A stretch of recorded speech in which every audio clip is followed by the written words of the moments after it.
बिस्मिल्लाहिर्रहमानिर्रहीम, अस्सलाम वालेकुम, सुबह बख़ैर, गुड मॉर्निंग। आऊं तव्हांजो पंहिंजो मेज़बान तव्हांजे पंहिंजे प्रोग्राम सलाम सिंध में हाज़िर थी चुको आहियां। मूंखे चवंदा आहिनि इरशाद जागीरानी ऐं मूंसां गॾु हूंदी आहे साथी तव्हांजी मेज़बान होस्ट सदफ भुट्टो। सभु खां पहिरियां तव्हां सभिनि खे दिलि जी गहराइनि सां भली कार थी कयां पंहिंजे प्रोग्राम सलाम सिंध में। ऐं तव्हां उमेद कंदसि मां बि बिल्कुलु तव्हां बिल्कुलु ठीकु ठाक हूंदव, ख़ुशि हूंदव, मज़े में हूंदव। असां बि बिल्कुलु ठीकु ठाक आहियूं। इंशाल्लाह अॼु जो प्रोग्राम इलाही ख़ूबसूरत, इलाही बहितरीनु बणाइण जी पूरी कोशिशि कंदासीं। उन में तव्हां असांजो साथ ॾिजो। थोड़ी देरि में नंबर तव्हांजी स्क्रीन ते अची वेंदो। नंबर ते तव्हां कॉल करे असांजे प्रोग्राम में शामिल थी सघो था। कराची जे मौसम जे बारे में जेकॾहिं मां तव्हांखे ॿुधाईंदी हलां, ओवरऑल पूरी इलाही मूंखे मज़ो पियो अचे।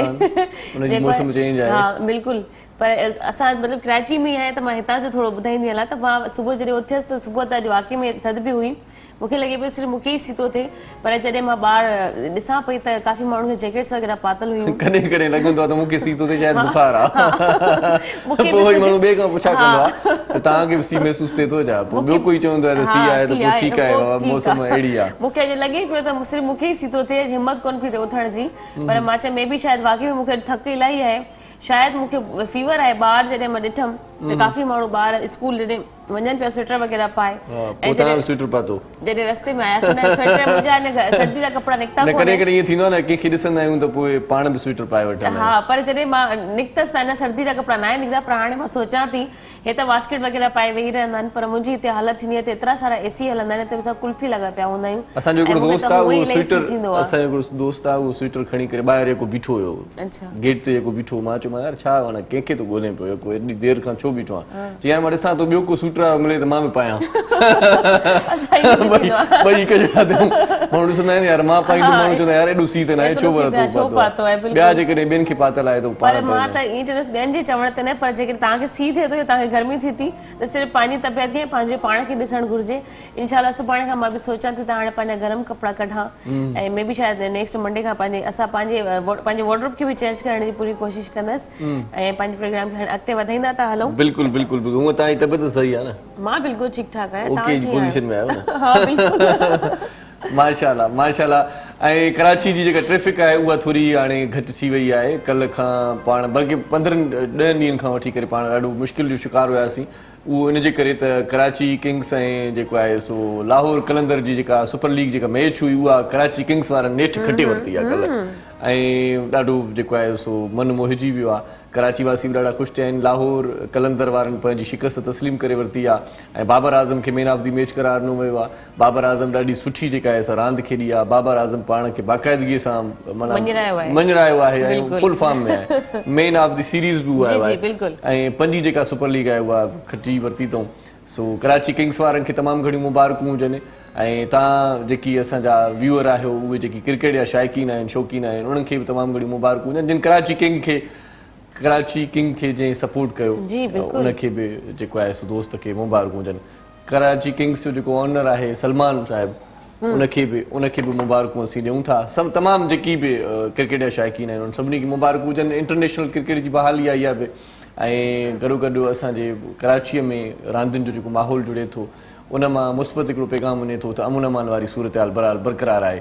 सो हिकु पासे वरी मैचूं बि थियनि पियूं, ॿियूं सियासत जूं मैचूं बि गरम जोशीअ सां जारी आहिनि। मौलाना फज़लुर रहमान साहिबु चयो आहे त असां पंहिंजे शेड्यूल मुताबिक़ जलसा कंदासीं, धरना हणंदासीं। हुकूमत कोरोना जी आड़ में असांखे कुझु बि नथी करे सघे, हरूभरू जेकी इहे पाबंदियूं लॻाए थी, असां पोइ बि कोरोना खे न छॾींदासीं। बसि हाणे माना असां इमरान ख़ान खे बि न छॾींदासीं, असां धरना हणी रहंदासीं। सो मरियम नवाज़ साहिबा, बिलावल भुट्टो ज़रदारी साहिब जी बि कल्ह मुलाक़ात थी आहे ऐं मौलाना फज़लुर रहमान साहिब जा बि उहे बयान अची विया आहिनि।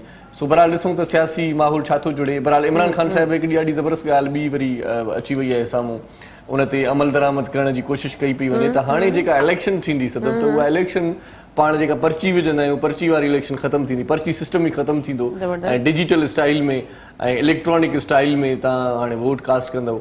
ऐं ओवरसीज़ जेकी पाकिस्तानी आहिनि, जेकी पाकिस्तान खां परभरा आहिनि, पाकिस्तान खां ॿियनि मुल्कनि में जेकी रहनि था, उन्हनि जे लाइ बि इहा सहूलियत आहे त हू ऑनलाइन जेको आहे पंहिंजो वोट ॾेई सघनि। इहा हिकिड़ी ॾाढी ज़बरदस्त ॻाल्हि आहे। इन में छा थींदो ईअं त जेका हाणे माना रोज़ु असां हिक ॿिए ते इल्ज़ाम हणूं था धांधलियुनि जा, ऐं रोज़ु जेको आहे पंहिंजो भंडण आहे, धमचर आहे त बाबा धांधली थी आहे। जेका टीम हारींदी आहे या जेका पार्टी हारींदी आहे त उहा चवंदी आहे न बाबा मां त खटियां पोइ, मां साईं वॾो जेको आहे सोभारो हुयुमि पर मूंखे जेको आहे सरकारी मशीन जी इस्तेमालु कई वई आहे इन जे करे मां हाराइजी वियां सो इहा बि ॻाल्हि ख़तमु थी वेंदी सो डिजिटल वोटिंग जो सिलसिलो उन ते अमल करण जे लाइ हाणे कोशिशि आहियूं ॿी वरी मुबारक कराची वासियुनि खे इहा बि आहे त 19 खां वठी करे सुभाणे खां वठी करे चवनि था त सर्कुलर रेलवे जो बि आगाज़ थींदो ऐं उन जा मुख़्तलिफ़ रूट्स जेकी कराची में आहिनि कराची लोकल ट्रांसपोर्ट आहे या लोकल ट्रांसपोर्ट जो मतिलबु इहो आहे त लोकल ट्रेन पर जेका लोकल ट्रांसपोर्ट हुई जंहिं मां असां तमामु घणा ईअं खणी चऊं त परेशान हुयासीं ऐं आउं कॾहिं कॾहिं जॾहिं वञा पियो घर त ॾिसंदो हुयुसि त बसियुनि ते माना मथां बि माण्हू हेठां बि माण्हू ऐं उनजे माना गेट ते बि माण्हू पुठियों बि टंगियल माण्हू अचानक ब्रेक लॻण जी वजह सां कुझु माण्हुनि खे नुक़सान थी वञे पर इहा इन्हनि जे लाइ इलाही सुठी गुड न्यूज़ बि आहे ऐं असां अक्सर ॾिसंदा हुआसीं काफ़ी माण्हुनि खे लेट बि थी वेंदी हुई अच्छा कुछ ॿाहिरि माण्हू खे एतिरो जल्दी ऑफिस पुॼणो हूंदो आहे चवंदा बस पेर रखण जी जॻह ॾियो असां लटकी पाणी पवंदासीं सो बहरहाल इहा ख़ुशख़बरी आहे त भला पहिरां 16 तारीख़ ॾींहुं वई हाणे न 16 न 17 न 18 हाणे 19 तारीख़ चवनि था त बाक़ाइदगी सां इफ़्तिताह थी वेंदो इंशाअल्लाह अल्लाह पाक पाकिस्तानी ऐं बाक़ी ॿी ॻाल्हि इहा आहे त सियारे जी मोकलूं बि हुकूमत जेको आहे सो स्कूली ॿारनि जे लाइ ख़तमु करण जे लाइ सोचे रही आहे त अॻु में इलाही तमामु घणियूं मोकलूं थियूं आहिनि सईद गनी साहिब कल्ह चयो पिए त सियारे जूं मोकलूं हींअर ॿारनि खे नथा ॾेई सघूं बहरहाल वरी बि हालतूं जेकी थींदियूं ऐं जीअं जीअं कोरोना जे बारे में अपडेट्स ईंदियूं उन सूरत खे मद्देनज़र रखी करे वरी बि को मुमकिन फ़ैसिलो करे सघनि मां अजीत सर खे रिक्वेस्ट कंदमि असांखे सियारे जो मोकलूं ॾेई छॾनि पाण खे त आहिनि न मोकलूं माना महीने में पाण जेको आहे सो 8 मोकलूं कंटिन्यू हिकिड़ी मोकलूं मिलनि ॿारनि खे मिलंदियूं आहिनि को मसलो ई न आहे तव्हां भले कंटिन्यू मोकल ॾेई वञो को मसलो न आहे सो बहरहाल त ॾाढो सुठो सैंडल बि तव्हां पातो आहे रोज़ नवां सैंडल आहिनि लही लॻी पई आहे स्टाइलो जी महिरबानी आहे ऐं मां वाक़ई में जॾहिं स्टाइलो जा शूज़ पाईंदी आहियां स्टाइलो जी हिकिड़ी पंहिंजी पहचान पंहिंजी हिकिड़ी सुञाण हूंदी आहे ऐं हमेशह रही आहे स्टाइलो जा 170 ब्रांच 50 शहरनि जे अंदरि 170 ब्रांच खां मथे अञा बि ब्रांच आहिनि ऐं असां दुआ कंदासीं इंशाल्लाह अल्लाह पाक उन्हनि जी ब्रांच खे अञा मथे करे अञा कामयाबु करे स्टाइलो इलाही कंफर्टेबल इलाही ईज़ी शूज़ आहिनि उनजी स्लीपर्स आहिनि उनजी पंपीस आहिनि ऐं अॼु जेकॾहिं मां तव्हांखे ॿुधाईंदी आहियां उनजी तारीफ़ असां मज़ीद कंदा रहंदासीं जी बिल्कुलु हे सिल्वर वाइट सिल्वर कलर जी शूज़ पंपी बि चढ़ाई थी हिनखे स्लीपर बि चई सघो था पर इहा हील आहे थोड़ी मोटी हील वारी जेके मां जीअं चवंदी आहियां त काफ़ी जेकॾहिं इलाही माण्हुनि जो वेट जेकॾहिं मोटो आहे ऐं हेल्दी आहिनि उहे हली फिरी घुमी फिरी नथियूं सघनि त उहो इज़ीली हिन चप्पल खे यूज़ करे सघनि थियूं ताकी हुनजो वेट बैलेंस रहे ऐं चप्पल जो वज़न बि मुंहिंजे ख़्याल में घटि ई आहे चप्पल पाइण बि माना वज़न वारी न आहे जी जी बिल्कुलु ईज़ी मां तव्हांखे ॿुधायां थी बिल्कुलु हल्की आहे हिन जो वेट बिल्कुलु बि न आहे तव्हां पाए इलाही पाण कंफर्टेबल सम्झी सघो था हेॾा जेकॾहिं मां तव्हांखे न्यू कलेक्शन जे बारे में ॿुधाईंदी आहियां जी जी जी बिल्कुलु हे खुसा आहिनि ऐं खुसनि खे असां पहिरियां काफ़ी अॻु पहिरियां असां छॾिया पोइ ते छॾिया हुयासीं पर हाणे जेको आहे ॾिसो तव्हां सिंधी टोपी अजर जेके ॾींहं ईंदा आहिनि असांजा ऐं असांजा जेके भर्त भरियल कपिड़ा हूंदा आहिनि उन हिसाब सां बि खुसा इन्हनि रखिया आहिनि सैंडल बि रखी आहे पहिरियां सैंडल छोकिरा पाइण जी जी बिल्कुलु पहिरियां जेको सैंडल सिर्फ़ु जेंट्स पाईंदा हुया पर हाणे इज़ीली लेडीज़ बि पाए सघे थी हिते स्लीपर्स बि आहिनि ऐं काफ़ी माण्हुनि खे जेके आहे न अंगूठे वारी चप्पल पाइण में इलाही कंफर्टेबल लॻंदो आहे बानिस्बत खे हो चवंदा असांजो पेर हलाइण में थोरो निकिरे थो त हीअ अंगूठे वारी चप्पल बि आहिनि हिते स्लीपर आहे इलाही ज़बरदस्त आहे तव्हां हिते घेरदार शलवार बि पाए सघो था चूड़ी पजामो बि पाए सघो था लहंगो बि पाए सघो था इलाही ज़बरदस्त चप्पल आहिनि खुसा बि आहिनि उनजी मैचिंग जा हिते कवच बि पिया आहिनि पर्स बि आहिनि हे जेको ॾिसो तव्हां येलो कलर जो जेको ढोलक वांगुरु पर्स आहे हिनजी हिकिड़ी पंहिंजी सुञाण पंहिंजी पहचान थी वई आहे अलॻि सां ई हुते ब्लैक ऐं रेड कलर जी त पंहिंजी सुञाण हूंदी आहे चवंदा आहिनि ब्लैक कलर त हूअं अट्रैक्शन हूंदो ई आहे पर रेड जेको आहे रेड में त कुहार खे अलॻि ई सुञाणो वेंदो आहे त इहा कुहार आहे गॾु सैंडल पियो आहे उन ई कलर जो उन ई रंग जो पर्स बि आहे माशाअल्लाह ज़बरदस्त माना वॻो बि ॻाढ़ो हुजे सैंडल बि ॻाढ़ो हुजे पर्स बि ॻाढ़ो हुजे वाह त पोइ छा ॻाल्हि कजे माना ईअं मज़ो अची वियो न स्टाइल वारनि बाक़ाइदगी सां इतमामु कयो आहे तव्हांजी सजावट जो तव्हांखे सुहिणो बणाइण जो सैंडल ॾाढा सुठा आहिनि ऐं 150 खां वधीक जेको आहे हिनजी ब्रांच आहिनि 50 शहरनि में अञा बि मथे आहिनि ऐं मां पंहिंजे व्यूअर्स खे ॿारनि जी कलेक्शन जे बारे में ॿुधाईंदी आहियां ॿारनि जे लाइ बि इहा ज़बरदस्त ऑफर आहे कोरोना जे करे या ॿियनि मसइलनि जे करे कंहिं बि वजह सां अचानक शादी थी अची वञे अचानक असांखे पिकनिक ते घुमणु वञिणो आहे असां वटि टाइम कोन्हे असां जेको आहे शॉपिंग ते निकिरूं हिन जेको न्यू वेदर कलेक्शन आहे तव्हां हिन में इज़ीली पंहिंजे ॿारनि जी ऑनलाइन शॉपिंग करे सघो था छो करे असां नंढनि ॿारनि खे हाणे कोरोना जी वजह सां ॿाहिरि दुकान ते शॉप ते वठी वञण में थोरो असां पाण बि हेजिटेट कंदा आहियूं त न यार ॿार जेकॾहिं ॿाहिरि न वञनि ॿारनि खे वायरस जल्दी कवर करे थो त इन जी वजह सां असां हिनजी जेकी ऑनलाइन शॉपिंग आहे तव्हां स्टाइलो ते कॉल कयो हिन जी ज्वेलरी हिन जा पर्स हिननि जा शूज़ हिन जी पंपी हिन जा स्लीपर्स ऐं वेडिंग शादी जा मौसम लॻा पिया आहिनि अक्सर त असांजे घरनि में असांजो मेकअप सॼो रिझी वेंदो आहे त घणा करे जेकी फैमिलियूं हूंदियूं आहिनि सियारनि में शादियुनि जा इवेंट रखंदियूं आहिनि या मंगणी हूंदियूं आहिनि त उहे सियारनि में रखंदियूं आहिनि त तव्हां इन वेदर कलेक्शन बि थी वई ऐं सियारनि में शादियूं इलाही आहिनि त तव्हां उन जे हिसाब सां बि स्टाइल ब्राइडल जी वठो। शॉपिंग करे सघो था, मंगनी शॉपिंग करे सघो था, ब्राइडल जी भेनरूं जेके बि आहिनि वॉट एवर तव्हां हिते स्टाइलो खे ईज़िली यूज़ करे सघो था ऐं स्टाइलो तव्हांखे मञराए थो त तव्हां वाकई में इन शूज़ खे पाए करे तव्हां पाण खे स्टाइल में पाण खे आणे सघो था। बिल्कुल पेर सां पेर जो तालुक आहे, जो चाहूं वो पाऊं, इहो वाह, स्टाइल जो जो नारो चाहूं वो आहे, पाऊं। स्टाइल जो स्लोगन आहे। सो असीं हिते वठूं था हिकु नंढड़ी साही, तव्हां असां सां गॾु रहिजो। बिल्कुल। इन खां पहिरियां वरी तव्हांखे ॿुधाईंदा हलंदासीं त अॼु जेको प्रोग्राम में जेके रंग रचंदा साईअ ते वञण खां पहिरियां तव्हांखे थोरो ॿुधाए छॾियूं त अॼु पाण इंतज़ार रहे। होम्योपैथिक स्पेशलिस्ट हिकिड़ो डॉक्टर साहिब असां सां गॾु हूंदो। तव्हां जेकॾहिं को आरज़ू आहे, का तकलीफ़ आहे, का बीमारी आहे, को मर्ज़ आहे त उन हवाले सां तव्हां टेलीफोन करे असांजे प्रोग्राम में शामिलु थींदो ऐं अॻूणी इंफॉर्मेशन डायरेक्टर हिकिड़ी असां सां गॾु हूंदी महिमान शख़्सियत, उनखे बि असां थोरो वेलकम कंदासीं। उनजो किताब बि आयल आहे, उन बारे में बि तव्हांखे ॿुधाईंदासीं ऐं सुठो हिकिड़ो सिंगर रागी अॼु महफ़िल खे मचाईंदो केरु आहे उहो, इहो तव्हांखे पोइ वरी जेको आहे सो ॿुधायूं था। नंढिड़ो सरप्राइज़ आहे। सो नंढी साई वठूं था, उन खां पोइ वरी मोटूं था। ॾिसंदा रहो पंहिंजो प्रोग्राम सलाम सिंध।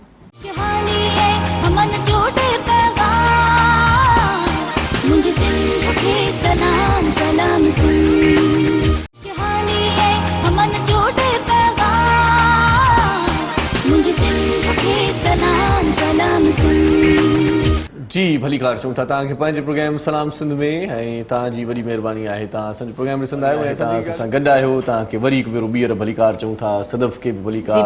सो अॼोको प्रोग्राम ॾाढो रंगनि वारो आहे, अॼोको प्रोग्राम ॾाढो मज़ेदार आहे। तव्हांखे थोरी देरि पहिरियां असां ॿुधाए चुका हुयासीं, वरी बि तव्हांखे ॿुधाईंदा हलूं त अॼु ख़ासि तौर ते इंफॉर्मेशन डिपार्टमेंट जे हवाले सां पाण कचहरी कंदासीं ऐं जेकी रिटायर्ड मुलाज़िम आहिनि उन्हनि खे जेकी मुश्किलातूं पेश अचनि थियूं, उन्हनि जा जेकी मसइला आहिनि उहे हल थियनि पिया या न थियनि पिया। ॿियनि सूबनि में रिटायर्ड मुलाज़िमनि खे जेकी ख़ासि तौर ते रिआयतूं मिलियूं आहिनि या मराहतूं मिलियूं आहिनि या उन्हनि खे पेंशन्स जी मद में जेको वाधारो थियो आहे, इन हवाले सां बि पाण जेको सूबो सिंध आहे उहो पोइ ते छो पियल आहे या अपडेट आहे, इन हवाले सां कचहरी पाण कंदासीं। सो सभ खां पहिरियां भलीकार चऊं था, अॻूणी इंफॉर्मेशन डायरेक्टर आहिनि रोशन तबस्सुम साहिबा, उन्हनि खे भलीकार वेलकम। अस्सलाम वालेकुम। वालेकुम अस्सलाम। कीअं आहियो? ठीकु आहियो भेण? शुक्र अल्हम्दुलिल्लाह। तव्हां वॾी महिरबानी, लख थोरा तव्हां क़ीमती वक़्त सीड़ायो। इन खां सवाइ ॿियो जेको असांजो माना आहे तो साथी आहे, पाण होम्योपैथिक स्पेशलिस्ट आहिनि ऐं इन खां सवाइ बि कुझु मर्ज़नि ते गहरी जेको आहे सो गिरफ़्त रखंदा आहिनि, सुठा डॉक्टर आहिनि ऐं ख़ासि तौर ते किडनी जे हवाले सां। जी बिल्कुलु, जेकॾहिं कंहिंखे किडनी में कोई तकलीफ़ आहे, स्टून आहे, का पेन आहे या कंहिंजी किडनी में पाणी आहे, इलाही सारा मसइला हूंदा आहिनि किडनी जे बारे में। किडनी शुगर जे हवाले सां तव्हां असां सां राब्तो करे सघो था, टेलीफोन करे सघो था।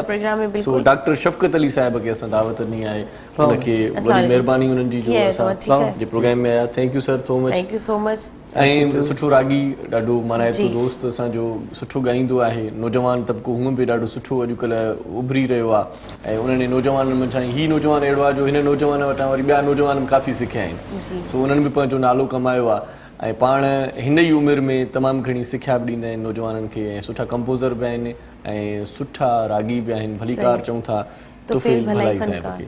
अस्सलाम वालेकुम। तुफ़ैल साईं कीअं आहियो? ठीकु आहियो? अॼु अचानक माना ईअं बाक़ाइदगी सां असांजे मथां छापो हूंदो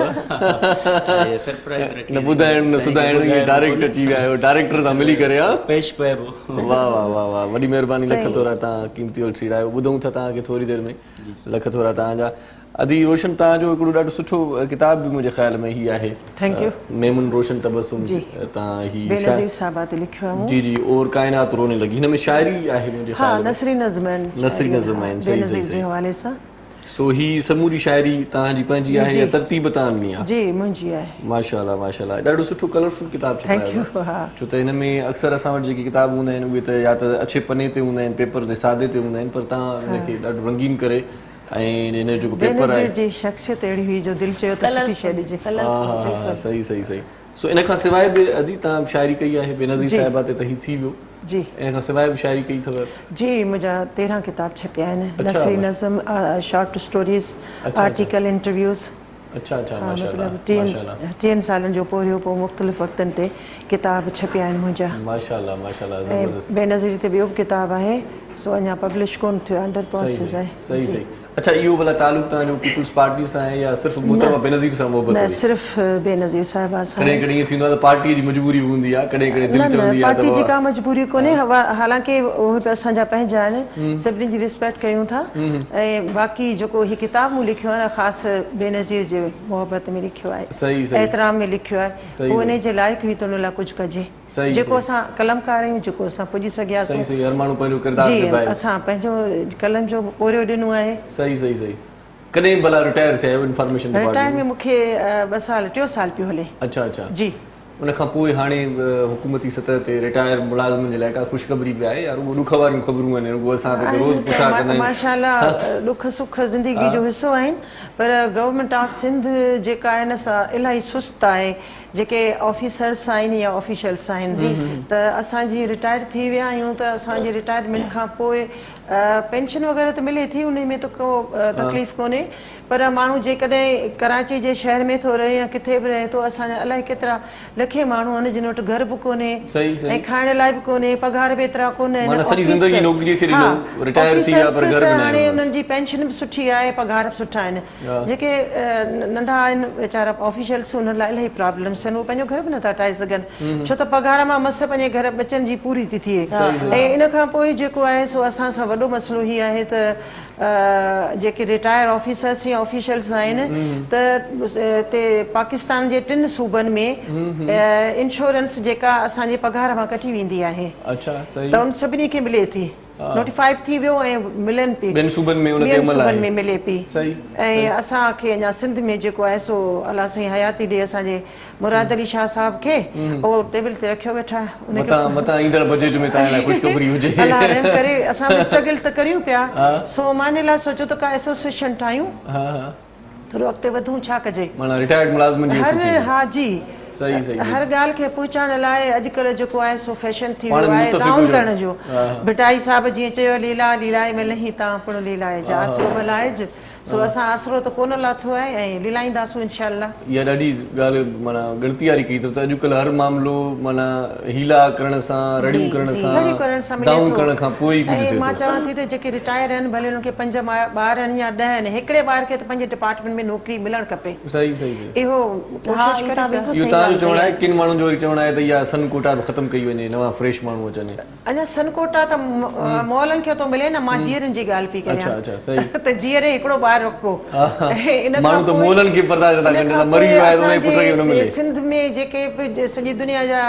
पाकिस्तान पूरे जा जेके माण्हू रिटायर थियनि था उन्हनि खे ज़मीनूं ॾिनियूं थियूं वञनि ऐं जेके हिते रहनि या न रहनि उन्हनि जी मर्ज़ी असांजे माण्हुनि खे ज़मीन छो नथी मिले जेके सिंध वासी आहिनि त उन्हनि खे त प्लाट हुजणु खपे त रिटायरमेंट खां पोइ जेका पेंशन मिले त उन मां घटि में घटि बचण लाइ छपर छांव त कनि असां वटि वीचारा ईअं ई वेठा आहिनि सवली सिंधी में भेण इहो चऊं त जेकी सरकारी ऑफिसर या मुलाज़िम जिन ईमानदारी सां वक़्तु पास कयो उहे हिन वक़्तु ॾुखियाई जो शिकार आहिनि जिन ठठ ठांगर उन टाइम ते कया त उन्हनि खे घर बि हूंदा उन्हनि वटि गाॾियूं हूंदियूं मां टीवी में पढ़ियो त 20 साल माण्हुनि खे सज़ाऊं अची वञनि इहा बेइज़ती घटि आहे माण्हू अलाए छो सम्झनि नथा हीअ दुनिया त रुञ आहे असां रुञ जे पुठियां छो था डोड़ूं हक़ीक़त जे पुठियां डोड़णु खपे ऐं कोई बि जेको आहे जेकॾहिं रिश्वत नथो वठे त उनखे न को ऑफिसर नौकरीअ मां कढी थो सघे ऐं हालांकि असां वटि कोन्हे इज़त जेके माण्हू ऑनेस्ट आहिनि ऐं मूंखे मुंहिंजे डिपार्टमेंट वारा चवंदा ही त पागल औरत आहे जे अञा ताईं घर कोन ठाहे सघी आहे हाणे असांजे पेंशन जे आसरे ते इंश्योरेंस जे आसरे ते आहियूं त अलाह मालिक आहे त असांखे त अञा बि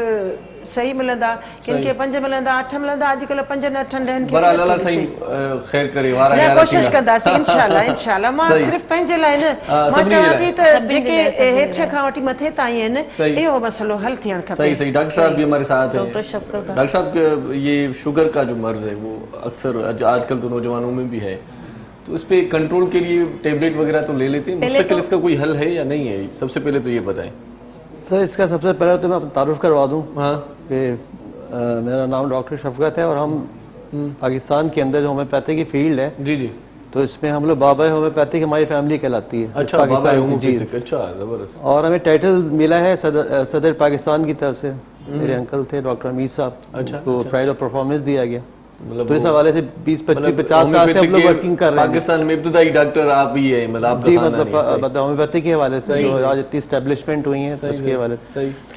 तो दूसरा सवाल आपका ये था कि डायबिटिक के हवाले, डायबिटिक जो है ऐसा इससे बहुत ज़्यादा मतलब जो है ना इसकी जो है ना फ्लो बढ़ता चला जा रहा है। और ये डायबिटिक एक ऐसा मतलब मर्ज है कि जो इससे कई चीज़ें आपकी मुतासिर होती हैं। सही सही। सबसे ज़्यादा तो लबलबा ज़ाहिर है आपका डाई फंक्शनल हो जाता है, और इसकी कंट्रोल की जो मेडिसिन है वो भी एक हद तक जो है वो मतलब कंट्रोल करती हैं। अदरवाइज फिर वो आपको पता है इंसुलिन प्रोसेस शुरू हो जाता है, उससे ये होता है कि आपका गुर्दा भी इन्वॉल्व हो जाता है साथ में, सारे गुर्दे कमजोर हो जाते हैं। तो इसको कंट्रोल करना जो है बड़ा, अगर शुरू में बहुत सारे लोग में देखिए इंजेक्शन साथ में मतलब वो लेके घूमते हैं कि भाई कभी लगानी पड़ जाए। जी जी, तो ये मसला हो जाता है। तो इसकी प्रिकॉशन है कि इब्तदाई मराहिल में अगर हम कंट्रोल कर लें थोड़ा सा अपने डाइट के हवाले से जो है, जैसे मीठी चीज़ों के हवाले से है, अच्छा, हम पेंक्रियास को नॉर्मलाइज कर लें तो हम कंट्रोल कर सकते हैं। लेकिन हमारे ऐसा हो नहीं रहा, क्योंकि मेडिसिन वाइज भी हम काफ़ी मतलब स्ट्रॉन्ग नहीं है इतने, क्योंकि एक मेडिसिन है वो आर्जी तौर पे काम कर रही होती है। मैं इसके हवाले से बात कर रहा हूँ, इंग्लिश मेडिसिन के हवाले से। तो वो इतनी सर्वाइव नहीं कर पाती, मतलब उसका एक टाइम पीरियड होता है 5 साल 6 साल 10 साल। जब ये पीरियड खत्म होता है तो आपका लबलबा बिल्कुल जो है वो डाई फंक्शनल हो जाता है, तो फिर आप इंसुलिन पे आ जाते हैं। सही है, insulin is the last stage of the diabetic. तो इससे बड़ा मतलब दीगर जो मामला हैं बहुत खराब हो जाते हैं। अच्छा, ये शुगर कहते हैं कि विरासती भी मिलती है, अगर घर में आपके माँ बाप या बहन भाई या पिछले दादा दादी को किसी को है तो फिर आने वाली नस्लों में भी किसी न किसी बच्चे में चलती रहेगी। कहीं मूरूसी बीमारी तो नहीं? मूरूसी बीमारी जाहिर फैमिली से भी आती है, लेकिन हर चीज का हल है। बात ये हमारे कुरान में 6 सूरतें शिफा की अल्लाह ताला ने फरमाया, 6 सूरतें दी हुई हैं। ज़ाहिर है बहुत अहमियत की हामिल हैं, लेकिन हम लोग फॉलो अप नहीं है बेसिकली ना। अगर हम मर्ज को पहले ही एहतियात के साथ वो एहतियात कर ले तो कंट्रोल हो जाएगा तमाम मामला। अच्छा, वॉक करने से शुगर पे क्या असर पड़ते हैं? अक्सर लोग कहते हैं कि शुगर वाले वॉक एक बहुत अच्छा अमल है जिससे आपके तमाम डाइजेस्टिव मामला भी, फिजिकल सारे मामला भी बहुत बेहतर हो जाते हैं, और डायबिटिक पे भी अच्छा इफेक्ट होता है इसका। अच्छा जी। अच्छा, जैसे आपने अभी बोला कि मीठी चीज़ें कम खानी चाहिए, ये तो शुगर के पेशेंट के लिए मशवरा दे रहे हैं या वैसे भी अगर नॉर्मल कोई बंदा सेहतमंद बंदा वो भी कम एहतियात करे, मतलब मीठी चीज़ें कम खाए? वो देखिए असल में बेसिकली ये सारी चीज़ें जो है ना आफ्टर 30-40 ईयर्स के बाद जो है ना अफेक्ट करती हैं। अच्छा, तो हर चीज़ को अगर हम बेसिकली कहते हैं ना कि उसको हाइजीनिक तरीके से लेके चलें ना, हाइजीनिक डाइट बना के अपनी लेके चलें तो हमारी हर चीज़ बॉडी की बैलेंस होगी। लेकिन हमारे यहाँ फुकदान है ये कि हम लोग हाइजीनिक डाइट के ऊपर पूरा इम्प्लीमेंटेशन नहीं होते। हमें ज्यादा मिल जाती मिठाई तो हम ज्यादा ओवर खा लेते हैं, और फिर जब नहीं होती है तो काफी महीने गुजर जाते हैं नहीं खाते। बिल्कुल, तो हमें बिल्कुल थोड़ा लिमिट में खाना चाहिए। इसलिए वो कहते हैं खाने के साथ कोई फ्रूट या कोई चीज थोड़ा सा मीठा रखना चाहिए, कि हम खाने के बाद कोई थोड़ा बनाना खा लिया या कोई एप्पल एक आध चबा लिया, पूरा नहीं, एक भांग की ले लें, उससे भी बड़ा सेहत के ऊपर बड़ा फर्क पड़ता है। और मैं तो कहती हूँ कि अगर शुगर से, ब्लड प्रेशर से, आपके बीपी लो से, अगर इन सारी चीज़ों से बचना है तो नहार में अगर बंदा एक एप्पल और एक नीम गर्म गिलास पानी पी ले तो मैं समझती हूँ कभी बीमार नहीं पड़ेगा। बिल्कुल, आपने अच्छी बात की। जी, बाकी जो खांसी नजर आ जाए तो ये तो चलता ही रहता है सबके साथ। और दूसरी एक चीज़ और भी है कि बॉडी की रिक्वायरमेंट्स है, पता आपको मुझे प्यास है, एक रिक्वायरमेंट है, भूख एक रिक्वायरमेंट है, नींद एक रिक्वायरमेंट है। तो इसको बर वक्त टाइमिंग से अगर आदमी पंचुअलिटी के साथ लेता है तो तमाम मामला बेहतर हो सकते हैं, कंट्रोल हो सकते हैं। सही। जी आप बात करें। वैसे इस मर्ज में इजाफा होता मतलब दिखाई दे रहा है, कंट्रोल मुझे नहीं दिखाई दे रहा कहीं पर कि भाई कंट्रोल हो गया, पाकिस्तान शुगर से थोड़ा सा खत्म होने वाला है। तो ये सिलसिला बढ़ता है क्या? मसला ये है कि अगर बिगनिंग में पता चल जाए, हम अपने पॉइंट ऑफ व्यू से बात करते हैं होम्योपैथी के हवाले से, पर घर में 2-4 बंदे तो शुगर के मरीज हैं ही हैं। जी सर, एक घर में 2-4 बंदे तो शुगर के पेशेंट हैं। आजकल ये सूरत हाल है। नहीं, मैं ये अर्ज कर रहा हूँ कि अगर थोड़ा सा जैसे हम लोग अपने प्रोफेशन के हिसाब से बात कर रहे हैं, मैंने बहुत सारे ऐसे केसेस हैं जिनको देखा जो आज बिल्कुल मतलब आज एक बेहतरीन पोजीशन के अंदर। अच्छा, लेकिन इब्तदाई मराहिल के अंदर उन्होंने एहतियात की, मेडिसिन ली प्रॉपर, तो जो सेल्स जो एक्टिवेशंस में आ गए, जो सेल जनरेट मतलब जो जेनेटिव सेल्स होते हैं जो आपके पैंक्रियास को सिस्टमाइज कर रहे होते हैं, तो एक्टिवेशन में आ गए वो। सही। लेकिन वही बात थोड़ी सी मेहनत अगर की जाए ना, शुगर होती क्यों है, सही, इस पे बात करते हैं कि होती क्यों है, किस वजह से होती है। तो फिर भलाई साहब भी हमारे साथ हैं, एक अच्छा सा सॉन्ग सुनवाते हैं आपको। सुबह सुबह बीमारियों की बात छोड़ के एक अच्छा सा सॉन्ग सुन लेते हैं, उसके लोगों बाद की आते केयर हैं। भी इसमें काफी सारे लोग अगर हमारा प्रोग्राम देख रहे हैं तो जो जो डॉक्टर साहब आपको टिप्स बता रहे हैं, जो केयर बता रहे हैं, इन चीजों पे अगर आप अमल करेंगे तो इंशाल्लाह सेहतियाब रहेंगे हमेशा। तो फिर साईं छा ॿुधाईंदो सभु खपे न? साईं दिलि चए पियो तव्हांखे उस्ताद बुखारी जी शाइरी ॿुधाइजे सुबुह। वाह वाह वाह वाह, तव्हांजे ॻाल्हाइण में बि अंदाज़ ॻाइण वारो थी वियो आहे माशाअल्लाह। अञा ॻाईंदो त मज़ो ईंदो। मोहब्बत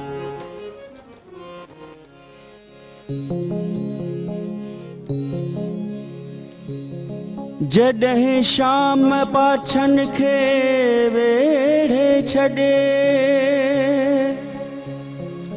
जॾहिं दर्द यादूं सहेड़े छॾे,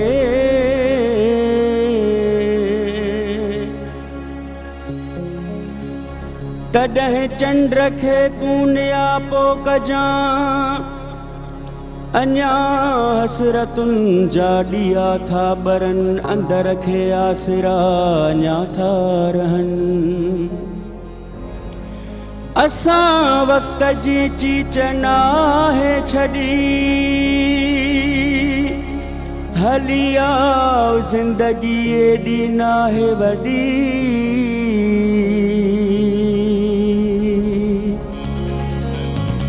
हीअ हयाती मिठड़ी ॾाढी, पर कुझु तो खां घटि।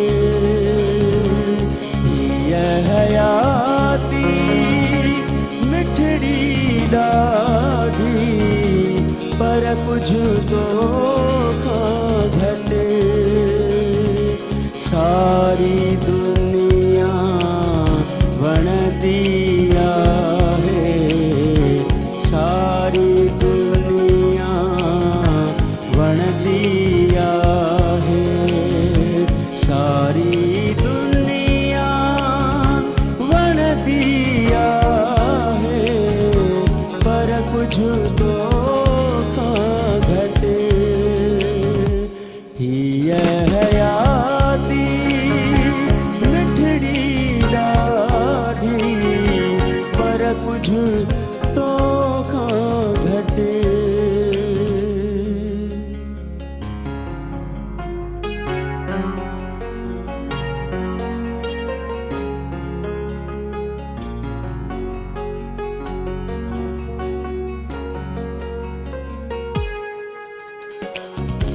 भाउर भेनर जेॾा जेॾियूं, साथी ऐं सरवाण।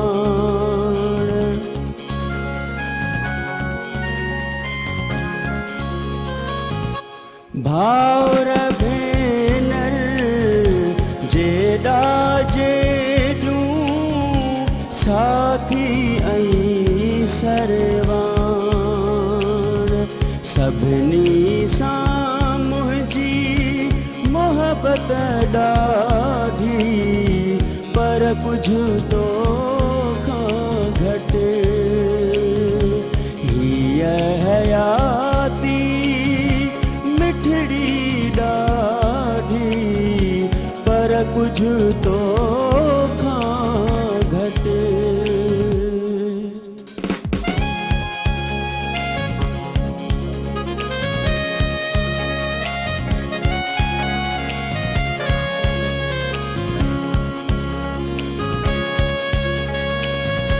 बाग में आई बहार बुखारी, तो जैसा है ख्याल।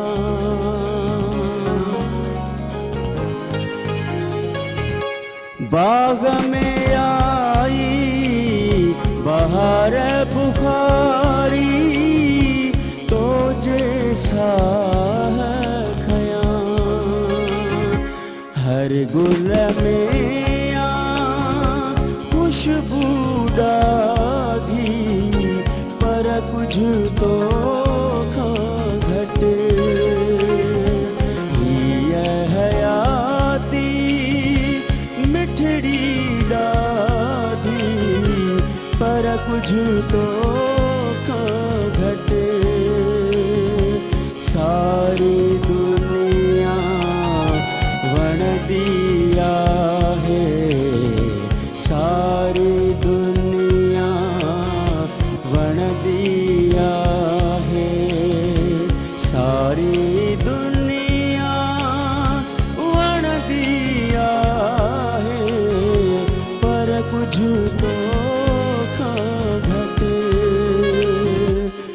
ये हयाती मिठड़ी ॾाढी पर कुझु तो खां घटि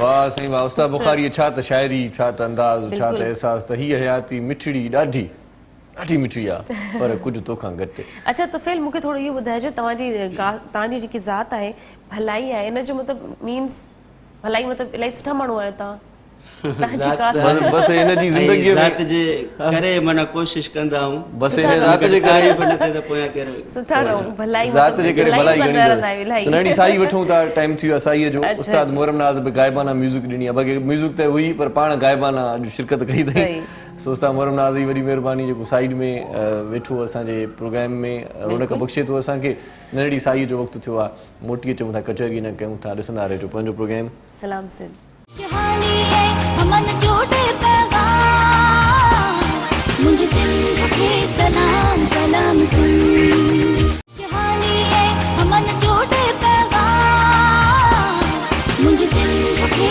सलाम सलाम सिंध जी भली कार चऊं था तव्हांखे पंहिंजे प्रोग्राम सलाम सिंध में ऐं तव्हांजी वॾी महिरबानी आहे तव्हां असांजो प्रोग्राम ॾिसंदा आहियो ऐं असां जेकी ॻाल्हियूं कंदा आहियूं उन्हनि ते अमल बि कंदा आहियो हिकिड़ी ॻाल्हि जेका शेयर कंदा आहियूं तव्हां सां कॾहिं कॾहिं असां त जेकॾहिं तव्हां ख़ूबसूरत बणिजणु चाहियो था अञा वधीक सुहिणा ॾिसजणु चाहियो था त पोइ मार्केट में हिकिड़ी क्रीम बि मौजूदु आहे हूअं त इलाही क्रीमूं आहिनि पर हिकिड़ी क्रीम जेका ख़ासि असां उनजो तारुफ़ तव्हां सां कराईंदा आहियूं फेयर एंड लवली उनजो नालो तब्दील थी वियो आहे उनजो नालो हाणे थी वियो आहे ग्लो एंड लवली बिल्कुल 45 इयर्स ओल्ड उन्हनि जी कंपनी जो हुयो नालो ग्लो एंड लवली में इलाही सारा प्रोटीन इलाही सारी सुठियूं शयूं आहिनि विटामिन ई आहे विटामिन सी आहे तव्हां जेकॾहिं उनखे पंहिंजे चेहरे ते अप्लाई कंदव त उन ते जेके विटामिन्स आहिनि उहे तव्हांजे चेहरे ते जल्दी इम्प्रूव कंदा तव्हांजे चेहरे जे निशान इलाही जल्दी ख़तमु करे छॾींदा तव्हांजे चेहरे ते ग्लो ईंदी ग्लो एंड लवली जो मतिलबु इहो ई आहे त तव्हां जॾहिं चेहरे ते लॻायो त तव्हांजे चेहरे ते ग्लो अची वञे ऐं जेंट्स जे लाइ बि इहा गुड न्यूज़ आहे तव्हांजे लाइ बि गुड न्यूज़ आहे बिल्कुलु बिल्कुलु मां बि कॾहिं कॾहिं हणंदो आहियां तंहिंजे करे त सुहिणो आहे थोरो असरु पए एॾो घणो सुहिणो न आहियां मां बि सुहिणो आहियां पर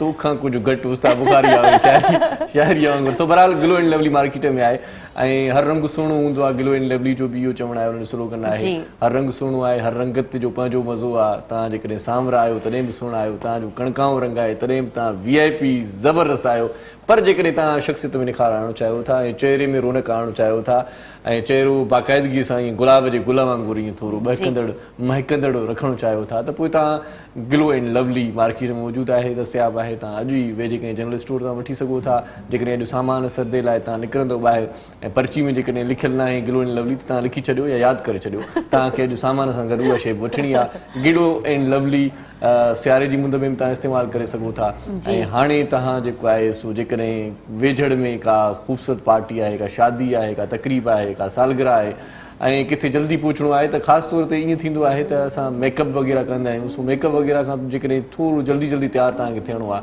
त ग्लो एंड लवली तव्हां लॻाईंदो तव्हां लॻंदो त बाक़ाइदा चेहरे में हुस्न अची वियो आहे ग्लो एंड लवली 45 साल पुराणो ब्रांड आहे ऐं उनजो नालो हाणे जेको आहे फेयर एंड लवली जेको पहिरियां हूंदो हुयो नालो उनजो फेयर एंड लवली जे नाले खे तब्दील करे तब्दीली मतिलबु अची वई आहे तब्दीली आ नहीं रही तब्दीली आ गई आहे तब्दीली हिते बि अची वई आहे ऐं ग्लो एंड लवली जे नाले सां हाणे क्रीम मार्केट में मौजूदु आहे ऐं असां जेकी ॻाल्हियूं हिते कंदा आहियूं उन्हनि ॻाल्हियुनि में थोरी सदाकत ज़रूरु हूंदी आहे तव्हां इस्तेमालु करे ॾिसिजो रिज़ल्ट ॾिसिजो 4-5 ॾींहंनि में जेकॾहिं तव्हांजो चेहरो जेकॾहिं शादाब थी वञे ऐं गुलाब थी वञे ऐं महताब थी वञे त पोइ यकीन ॼाणिजो त इहो ग्लो एंड लवली जो कमाल आहे तंहिंजे करे त अव्हांजे हुस्न में हाणे जमाल आहे सो बहरहाल ग्लो एंड लवली मार्केट में मौजूदु आहे जी बिल्कुलु ग्लो एंड लवली जी पंहिंजी हिकिड़ी लुक आहे पंहिंजी हिकिड़ी फ्रेगनेंसी आहे हुनजी ख़ुशबू आहे उहा तव्हांखे सनलाइट खां बचाईंदी तव्हांजा जेके डार्क सर्कल्स आहिनि अक्सर त असांजी जेके छोकिरियूं हूंदियूं आहिनि या वर्किंग वुमेन हूंदियूं आहिनि ॿाहिरि कमु वग़ैरह कनि थियूं उन ते जेके घणी राति जो जागण सां बि असांजी अखियुनि जे हेठां छायूं अची वेंदियूं आहिनि डार्क सर्कल्स अची वेंदा आहिनि ऐं असांजे चेहरे जे जेके पॉट्स आहिनि उहे ख़राबु थी वेंदा आहिनि खुली वेंदा आहिनि तव्हां जेकॾहिं ग्लो एंड लवली खे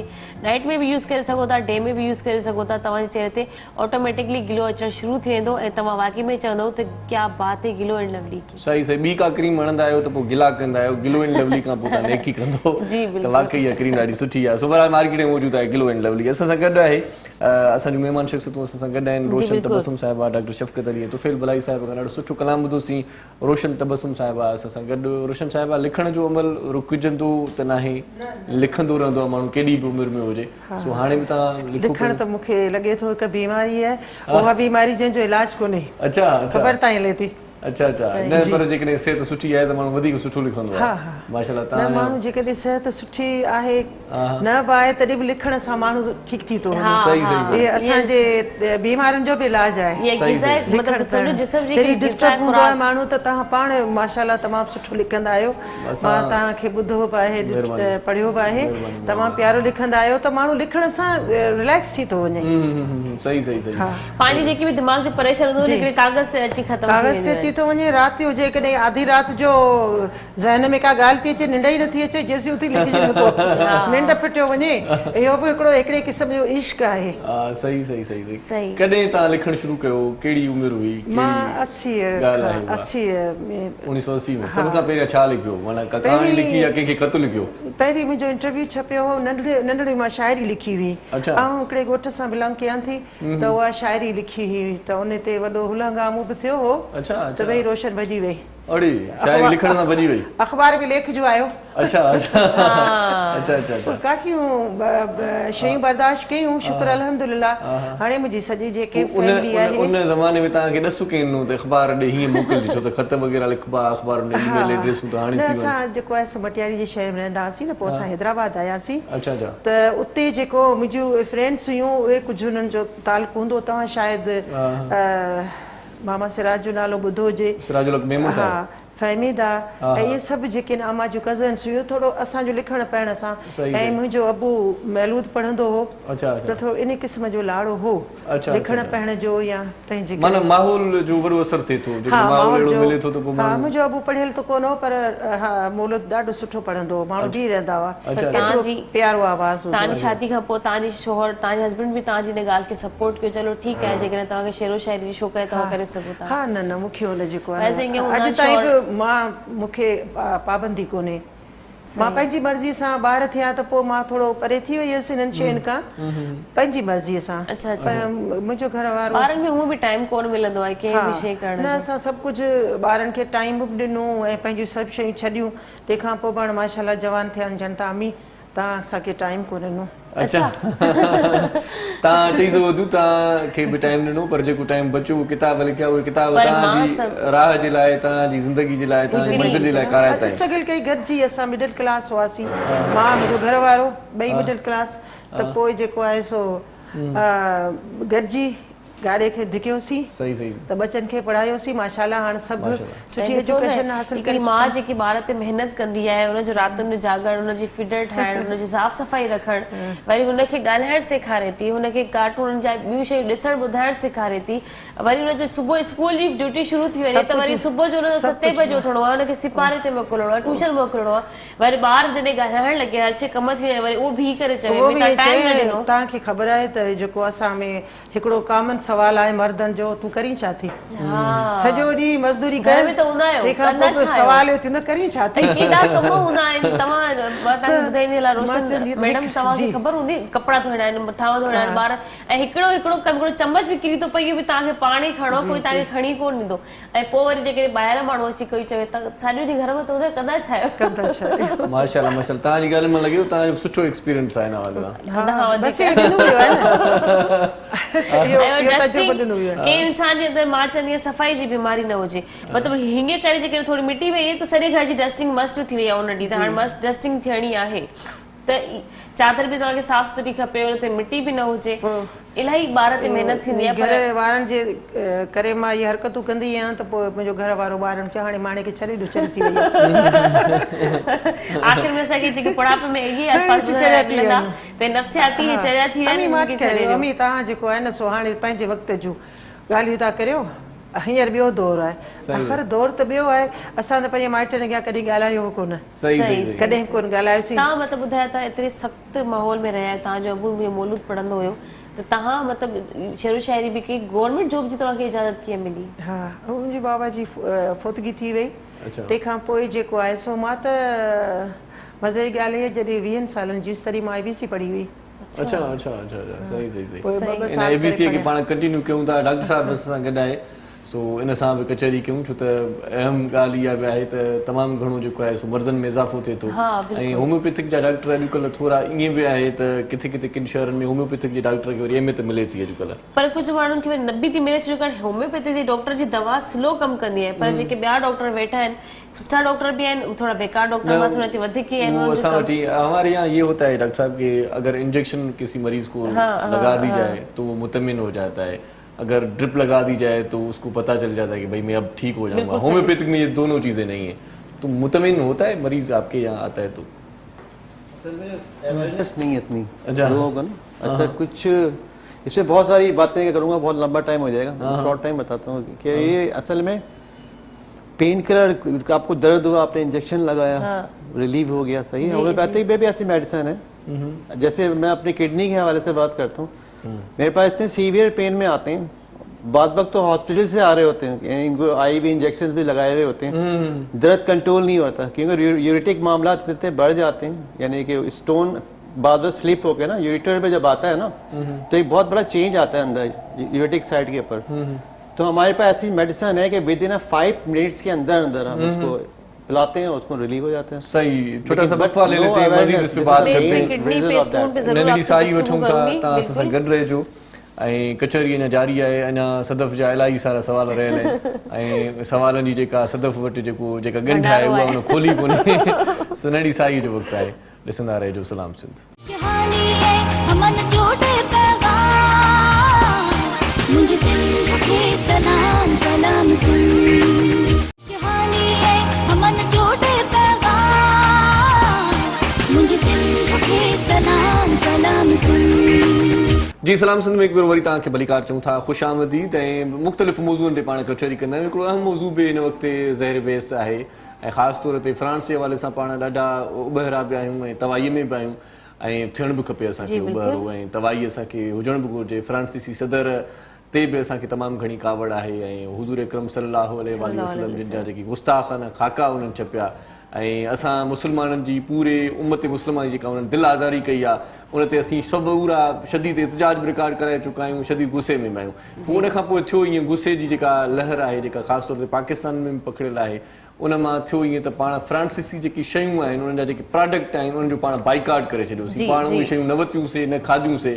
छो त जेकी हुज़ूर अकरम सल्लल्लाहु अलैहि वसल्लम जी शान में गुस्ताखी कनि था असांखे उन्हनि जी का बि शइ न खपे इहो हिकिड़ो असांजो ईमान बि आहे ऐं असांजी जेकॾहिं असां ॻाल्हि कयूं त दिलि जी कैफ़ियत बि आहे ऐं इन हुरमत ते त असां का बि सौदेबाज़ी नथा करे सघूं सो बहरहाल हिते हिकिड़ी कम जी ॻाल्हि तव्हांखे ॿुधायूं त इन विच में के अहिड़ियूं शयूं बि हुयूं के अहिड़ा आइटम्स बि हुया जिन खे पाण सम्झोसीं पिया त इहे फ्रांसीसी आहिनि पाण इहे न खाईंदासीं पाण इहे इन्हनि खे ख़रीद न कंदासीं पाण इहो कंहिंखे ॾस बि न ॾींदासीं उन्हनि में हिकिड़ो बिस्किट ॾाढो ज़बरदस्त आहे बल्कि हिकिड़ी कंपनी ॾाढी ज़बरदस्त आहे लू जे नाले सां लू जेका कंपनी आहे उहा पाकिस्तानी कंपनी आहे तव्हांखे इहो असां अर्ज़ु रखूं था तव्हांखे इहा ॻाल्हि ॿुधाए छॾियूं था त लू जा जेकी प्रोडक्ट आहिनि ख़ासि तौर ते बिस्किट जी दुनिया में लू जो हिकिड़ो पंहिंजो नालो आहे त लू जो जेको बिस्किट आहे उहो हलाल आहे ऐं तव्हां जेकॾहिं कंहिं बेकरी ते वञो था तव्हां जेकॾहिं कंहिं जनरल स्टोर ते वञो था या कंहिं सुपर मार्ट ते वञो था उते जेकॾहिं का शइ वठो था जेकॾहिं लू जो बिस्किट तव्हांखे मिलनि था जंहिं ते लू लिखियलु हुजे ऐं लू जा तमामु घणा बिस्किट आहिनि उन्हनि मंझां कई जी बिल्कुलु हिननि जा मां तव्हांखे नाला ॿुधाईंदी थी हलां हिन जी बेकरी आहे ज़ीरा प्लस आहिनि प्रिंस आहे टक आहे टाइगर आहे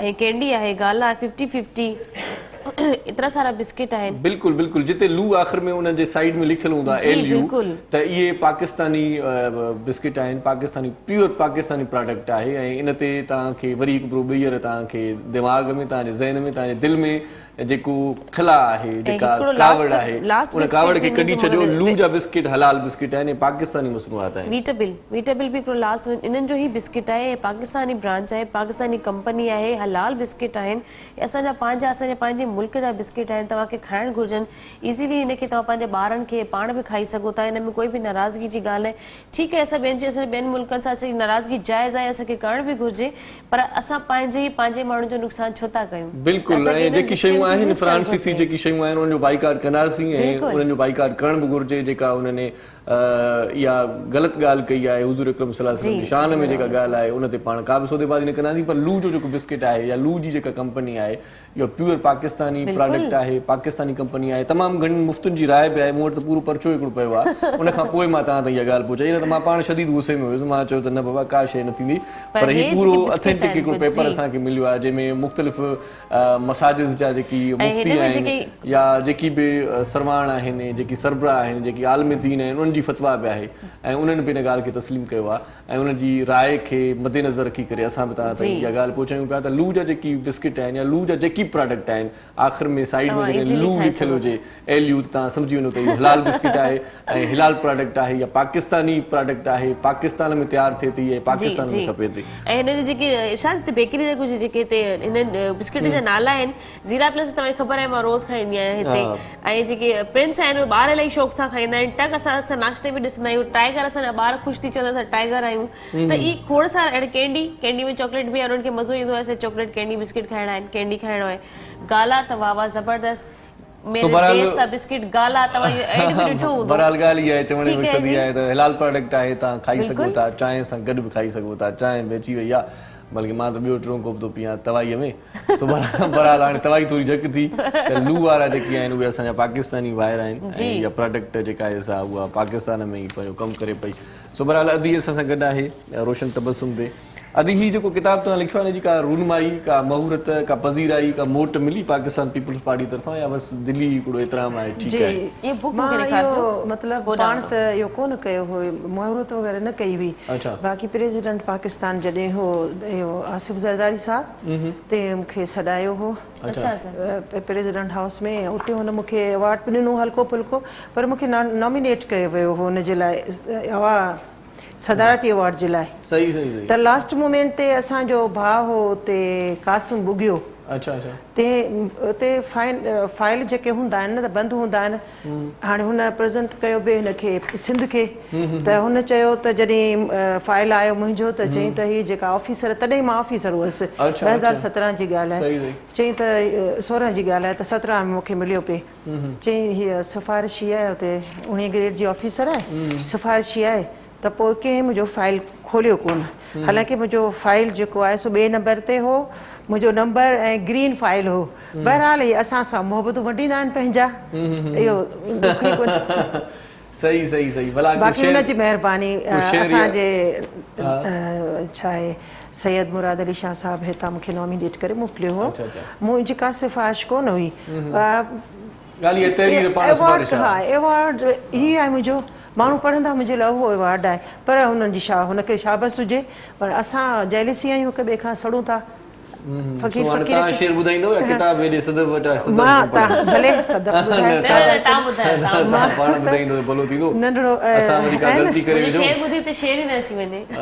नंढियूं शयूं मां लिखियूं आहिनि वक़्त जो पखी उॾरंदो रहे थो असीं हुन पखीअ खे पकड़ण जे लाइ हुनजे पुठियां डोड़ंदा रहंदा आहियूं डोड़ी डोड़ी हिकु ॾींहुं पाण उॾी वेंदा आहियूं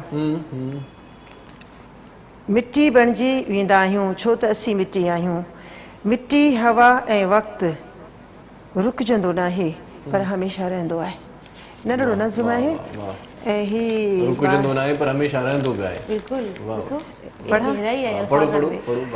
डिॼण वारा नाहियूं यार झंडो चाढ़े वेंदासीं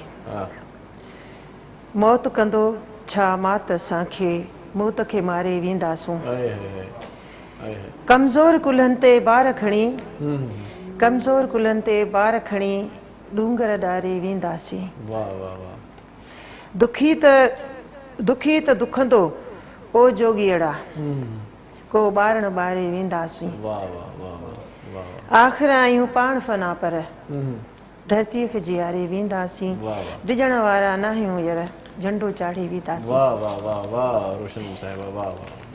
ही बेनज़ीर साहब जिन किताब में आहे नंढड़ो 4 सिटूं आहिनि तार तंबूरे तड़पी पई तार तंबूरे तड़पी पई शाह रिसालो ऐं चंग रुना शाह रिसालो चंग रुना तार तंबूरे तड़पी पई शाह रिसालो ऐं चंग रुना सामीअ सुलूकनि सुॾकी ॾिनो सामीअ सुलूकनि सुॾकी ॾिनो बाबा बुले शाह जा तरंग रुना ये बेनज़ीर जे मां शहादत ते लिखियो हो। इन किताब में मुझे ख्याल में उर्दू हाँ, शायद ये था उर्दू सिंधी उर्दू इंग्लिश सिंधी इंग्लिश भी है। अच्छा हाँ। जी सही जी सांडे वांगुर हाकम बदलियो, सांडे वांगुर हाकम बदलियो, खुशबू रुनी ऐं रंग रुना, वाह वाह बीबी बसरी बरिय बुरनू, बीबी बसरी बरिय बुरनू, रोशन ख्वाजा मलंग रुना, तार तंबूरे तड़पी पई, शाह रिसालो ऐं चंग रुना।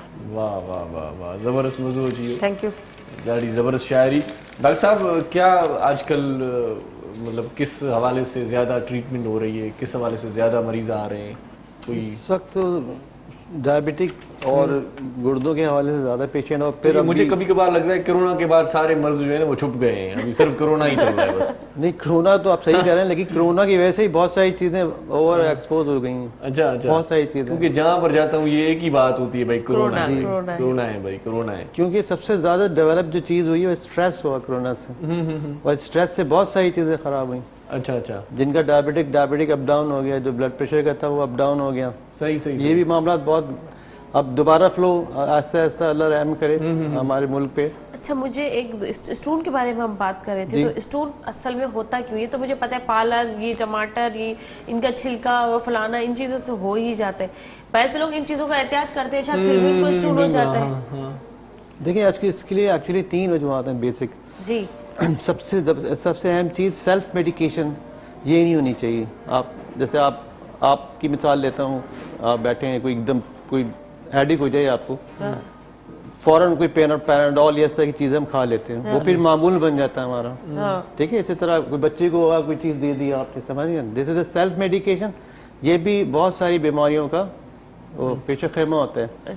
फिर स्ट्रेस, ये सबसे बड़ा टेंशन जो है, ये बहुत, वो तो जिंदगी का साथ है। और stress। अनहाइजेनिक ये छूट ही डाइट, नहीं दिस इज द सकता। Basic element of unhygienic diet जो पूरे मुल्क में हमारे समझे, मुझ समेत nobody can maintain, जिसको कोई मेंटेन नहीं करा। This is all the reason जो है वो बीमारियों को ग्रो करते हैं बेसिकली। तो हम इनको इन 3 चीज़ों पे कंट्रोल कर लें तो बहुत सारी चीज़ों को हम कंट्रोल कर सकते हैं। तो ये डाइट के हवाले से खाने पीने के मामला, डाइट के हवाले से थोड़ा बता दें डॉक्टर साहब कि किस हवाले से खाने का एहतमाम हुआ, मतलब किया जाए, सुबह का नाश्ता किस तरह से किया जाए, दोपहर का खाना खाना चाहिए, कम खाना चाहिए, कितना खाना चाहिए, रात को खाना चाहिए, खाने के बाद सोना चाहिए, क्या करना चाहिए, सारा बता सर। दें। बेसिकली तो ये है कि जो हमारी हिस्ट्री पीछे से आ रही है उसमें आपने इस्लामिक पॉइंट ऑफ व्यू से देखा होगा कि दोपहर में लोग अवॉइड करते थे खाने को, नाश्ता बेहतरीन तरीके से, और रात का खाना भूख से कम, जैसे द इस्लामिक आइडियोलॉजी। सही थोड़ा सा कम, उस हवाले से बात कर रहे हैं, ठीक है।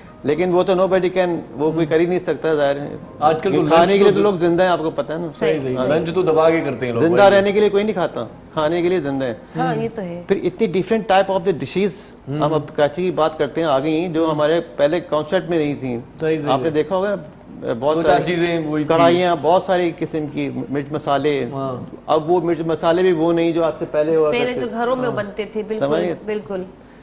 तो बेहतर ये है कि हम पूरा अपनी, जैसे हमारे पास जो एक हफ्ता है ना, हफ्ते को हम एक रोस्टर बनाए पूरा उसका हाइजीनिक डाइट का, जैसे जिसमें आप एक दिन आपका सब्जियों का है, तरकारियों का, एक दिन आपका मीट का हो, एक दिन आपका राइस का हो, एक दिन आपका चाइनीज फूड का हो, सी फूड का हो। एक खा ले, मतलब ये जो एक तो शुरू में डेली रूटीन बना ले बंदा के आते में, सर्दियों में सुबह में बॉईल करके एक अंडा खा के निकले, मतलब एक आइटम खाना चाहिए डॉक्टर साहब, अच्छी बात, एक आइटम खाना चाहिए एक वक्त में, एक आइटम नहीं, आप मल्टीपल चेंज लें, ऐसा नहीं है। नहीं, एक वक्त में एक आइटम खाना चाहिए, सारे ताम जो पड़े वो सारे खाने चाहिए। जी जी, थोड़ा थोड़ा एक निवाला सब में से ले सकते हैं। देखिए, नाश्ते को, लंच को और डिनर को जो है ना, आप हफ्ते में डिवाइड कर लें। आप किसी दिन ब्रेकफास्ट की बात करते हैं, किसी दिन आप ब्रेड ले लें, किसी दिन पराठे ले लें। नहीं, इनके कहने का मकसद ये है कि अगर मेरे आगे 5 डिशें पड़ी है तो मैं 5 खा सकता हूँ या नहीं खा सकता? ऑफ खा सकते हैं जी, इनका ये कहने आपकी कैपेसिटी के लिहाज से खा सकते हैं। अब आपने जाके बुफे में 1500 का आपने बुफे दिया है तो आप तो कोशिश करेंगे कि सब कुछ खा लूं मैं। लेकिन 2-2 बाइट तो सबके लेने पड़ेंगे, टेस्ट तो करें खाना है क्या। अक्सर रमजानों में मैं ऐसा देखती हूँ, लोग जब मैं बुफे वगैरह पे जाते हैं, रोजा खोलने के लिए फैमिली के साथ या कभी ऐसे भी निकलना होता है दोस्तों के साथ, तो लोग जो है ना अपनी इतनी सी उनकी प्लेटें रखी हुई होती है कि भाई आप जो है शुरू का एपेटाइजर थोड़ा सा ले लें, आपने अपनी भूख को तेज किया, उसके बाद आपने रोजा खोला, आफ्टर नमाज के बाद आपने अच्छा खाना खाना है, तो जब रोजे के लिए जो कुछ रोजा खोलने की वो चाट वगैरह कुछ रख देते हैं फिलहाल एपेटाइजर की जगह का टाइप के हिसाब से लोग इतनी वो प्लेट भर के आ जाते हैं, इतनी ऊंची ऊंची होती है कि बस इसी से ही पेट भरना है। इतना खाने के बाद फिर जब नमाज पढ़ोगे उसके बाद जब फूड खुलता है, आपके जो प्राउन होते हैं, पकोड़े होते हैं या दूसरी चीजें आ जाती हैं, खाना सालन हो जाता है, तो फिर वो लोगों से खाया नहीं जाता। वो ये सोच रहे होते हैं ये उतारना तो है लेकिन अब कैसे, वहां पे बैठ के टाइम वेस्ट कर रहे होते हैं कि थोड़ा हजम हो तो खाएं। लेकिन एक मैदे की मिकदार होती है कि जब तक वो खाने को उस हिसाब से हजम करे, उससे हमारा अवॉइड होता है। थोड़ी सी समझदारी हो ना, जरा सी, अगर हम सब पे लागू होता है, मैं सबके ऊपर, जरा सा हम लोग थोड़ा सा इसको फॉलो अप कर लें चीजों को, हम बिल्कुल फिट रहेंगे। और वॉक ले लें, बीच एक वॉक बीच में आ जाए, प्लेट लो, उसमें दो दो निवाले रखो, आपने सारी चीजें खा भी ली, आपका पेट भी भर गया। आप ये सोच लें कि आपके पेट की जो भूख है वो एक मुट्ठी है। सही ऐसा नहीं। माशाल्लाह समझदार हो गई, ये भी आदि डॉक्टर है। उनके तो हर सवाल में एक जवाब है माशाल्लाह। सवाल भी खुद कर दिए, जवाब भी खुद दे रही है। ये इसका बहुत अच्छा तरीका है वैसे। डॉक्टर साहब सिर्फ कह रहे हैं हाँ सही बोल रहे हैं आप, सही यही वजह है। डॉक्टर साहब कहने वाला था। तो जी कॉल ले लेते हैं। अस्सलाम वालेकुम। नहीं बोल रही है अस्सलाम वालेकुम जी। साईं केर पिया ॻाल्हायो? अदा इस्माइल नगर ही पे बुलाया डायर की वो। साईं खुश आयो तबीयत ठीक आहे? वाह अल्हम्दुलिल्लाह खैरियत। सभी आयल मेहमान के भलीकार चवंदासीं। साईं वॾी महिरबानी। असांखे न चवंदो भलीकार बाक़ी आए डॉक्टर साहब जूं जेके ॻाल्हियूं तमामु बहितरीन आहिनि। हा तो नाश्तो जेको आहे डॉक्टर साहब सां इहो नाश्तो जेको आहे डॉक्टर साहब खां पुछणु चाहींदासीं, नाश्तो जेको टाइट करणु खपे, मतिलबु आहे जेको डॉक्टर साहब थोरो ॿुधाए इहो इन जे वज़ाहत करे। ऐं ॿी ॻाल्हि इहा त थोरो जुंगारी तो जेकर इजाज़त हुजे। सही ठीक आहे साईं, वॾी महिरबानी। लख थोरा। नाश्ते जे हवाले सां पाण ॻाल्हाए चुकासीं, कचहरी करे चुकासीं, तव्हांखे डिटेल में ॿुधाए चुकासीं त नाश्तो कीअं कजे, मंझंदि जी मानी कीअं खाइजे, राति जो पर जेको आहे सो उन वक़्तु जेका आहे डिनर कीअं कजे। सो बहरहाल तव्हां वरी रिपीट में बि असांजो प्रोग्राम ॾिसी सघो था। राति जो 1 वॻे थींदो आहे, यूट्यूब ते अची वेंदो 2-3 कलाकनि अंदरि ई। तो फिर भलाई साहिब असां वेठो आहे, सो भलाई हाणे थी वञे। साईं असां जेका भलाई कयो, को सुठो कलाम ॿुधायो। माशाल्लाह तमामु अॼु ॻाइण लाइ त पंहिंजी जॻह ते, पर मूंखे सिखण लाइ घणो कुझु मिले। हलो साईं, हेॾां अवां पंहिंजो साईं डॉक्टर साहिब साईं हाणे एॾे वेठा आहियो, घणो न सिखजो, मथां क्लिनिक खोले वेही रहो। कंहिंसां ओरियां दिल जूं ॻाल्हियूं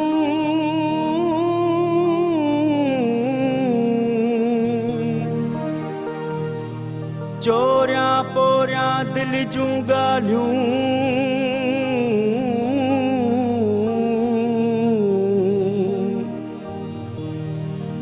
नेठ त तूं भी समझी वींदे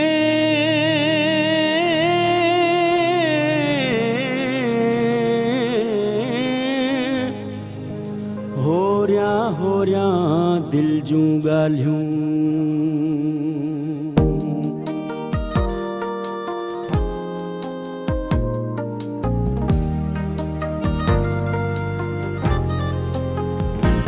ही आधी रात अंधारी अजा, ही आधी रात अंधारी अजा, जण तारा ख्वाब कुंवारी अजा, जण तारा ख्वाब कुंवारी अजा।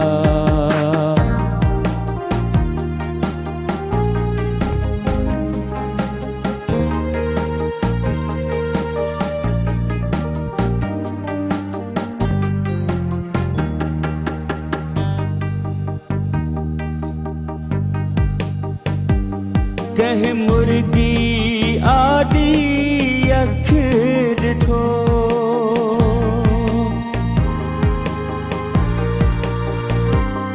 कहीं मुर्गी आडी अख ॾिठो, कहीं मुर्गी आडी अख ॾिठो, ॼण हल्का लोडा लारी अजा, ॼण हल्का लोडा लारी अजा, ॼण तारा ख्वाब कुंवारी अजा, ॼण तारा ख्वाब कुंवारी अजा।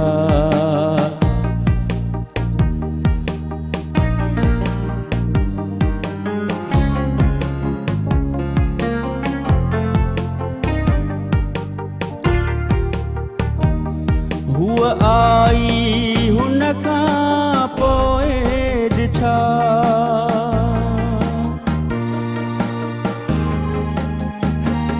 हुआ आई हुन खां पोइ ॾिठा हुआ आई हुन खां पोइ ॾिठा मूं अहिड़ा रूप मल्हारीअ जा मूं अहिड़ा रूप मल्हारीअ जा ॼण तारा ख्वाब कुंवारीअ जा ॼण तारा ख्वाब कुंवारीअ जा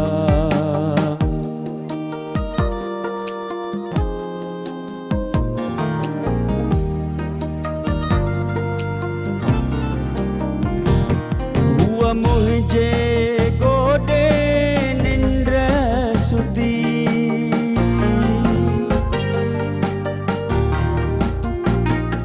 हुआ मुंहिंजे गोॾे निंड सुधी हुआ मुंहिंजे गोॾे निंड सुधी मूं वार संवारिया प्यारीअ जा मूं वार संवारिया प्यारीअ जा ॼण तारा ख्वाब कुंवारीअ जा ॼण तारा ख्वाब कुंवारीअ जा ही आधी रात अंधारीअ जा ही आधी रात अंधारीअ जा ॼण तारा ख्वाब कुंवारीअ जा ॼण तारा ख्वाब कुंवारीअ जा ॼण तारा ख्वाब कुंवारीअ जा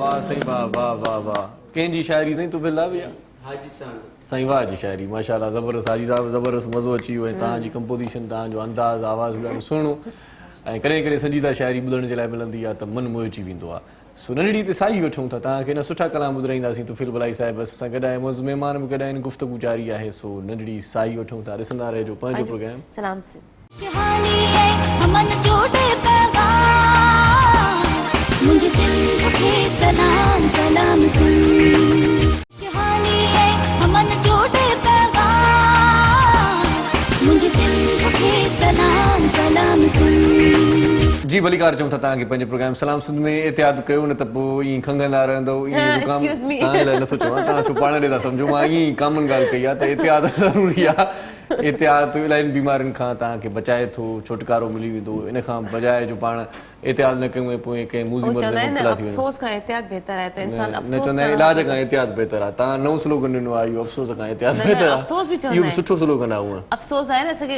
अफ़सोस रहिजी वेंदो आहे यार थोरो एहतियात कयूं त काश ईअं न थिए हा त अफ़सोस खां एहतियात बहितर आहे इलाज त पोइ त अफ़सोस करण खां पोइ त इलाज ई कराइणो सही सही डॉक्टर साहब कोई तजुर्बा कोई कर रहा है कोई होम्योपैथिक डॉक्टर इस हवाले से क्योंकि सारे डॉक्टर मिलजुल के तजुर्बात कर रहे हैं आजकल खास कोई नई दवाई आपने कोई बनाई है होम्योपैथिक में या सिर्फ बनी बनाई दवाओं पे आप ट्रीटमेंट करते हैं सर तजर्बे तो जाहिर है जिंदगी नाम तजर्बे का है हाँ लेकिन मैंने बताया ना एंटी डायलिसिस के ऊपर तजर्बा क्या होता है खैर 20-25 साल से हम लोग दे रहे हैं अच्छा डायलिसिस पे क्यों आते हैं गुर्दों में पानी भरने की वजह से गुर्दे कमजोर हो जाते हैं क्यों होते हैं कमजोर through the infection of ureter जब आपके यूरिटर में इन्फेक्शन हो जाता है और सीवियर टाइप ऑफ इन्फेक्शन तो ये तमाम मामलात आपके ब्लड में आ जाते हैं ये तो यूरिन का इन्फेक्शन खत्म करने के लिए हमें क्या करना चाहिए First main of point all, पर आए तो हमें पानी ज्यादा पानी की इंटेक बढ़ाओगे फौरन पानी ज्यादा लेकिन जब जो लोग डायलिसिस पे आ जाते हैं जो गुर्दे उनके वॉश हो रहे होते हैं उनकी यहाँ से नलकियाँ डली हुई होती हैं उनके पसली के पास से डालते हैं फिर उनका पानी क्यों कम कर देते हैं कि सिर्फ उनको जो है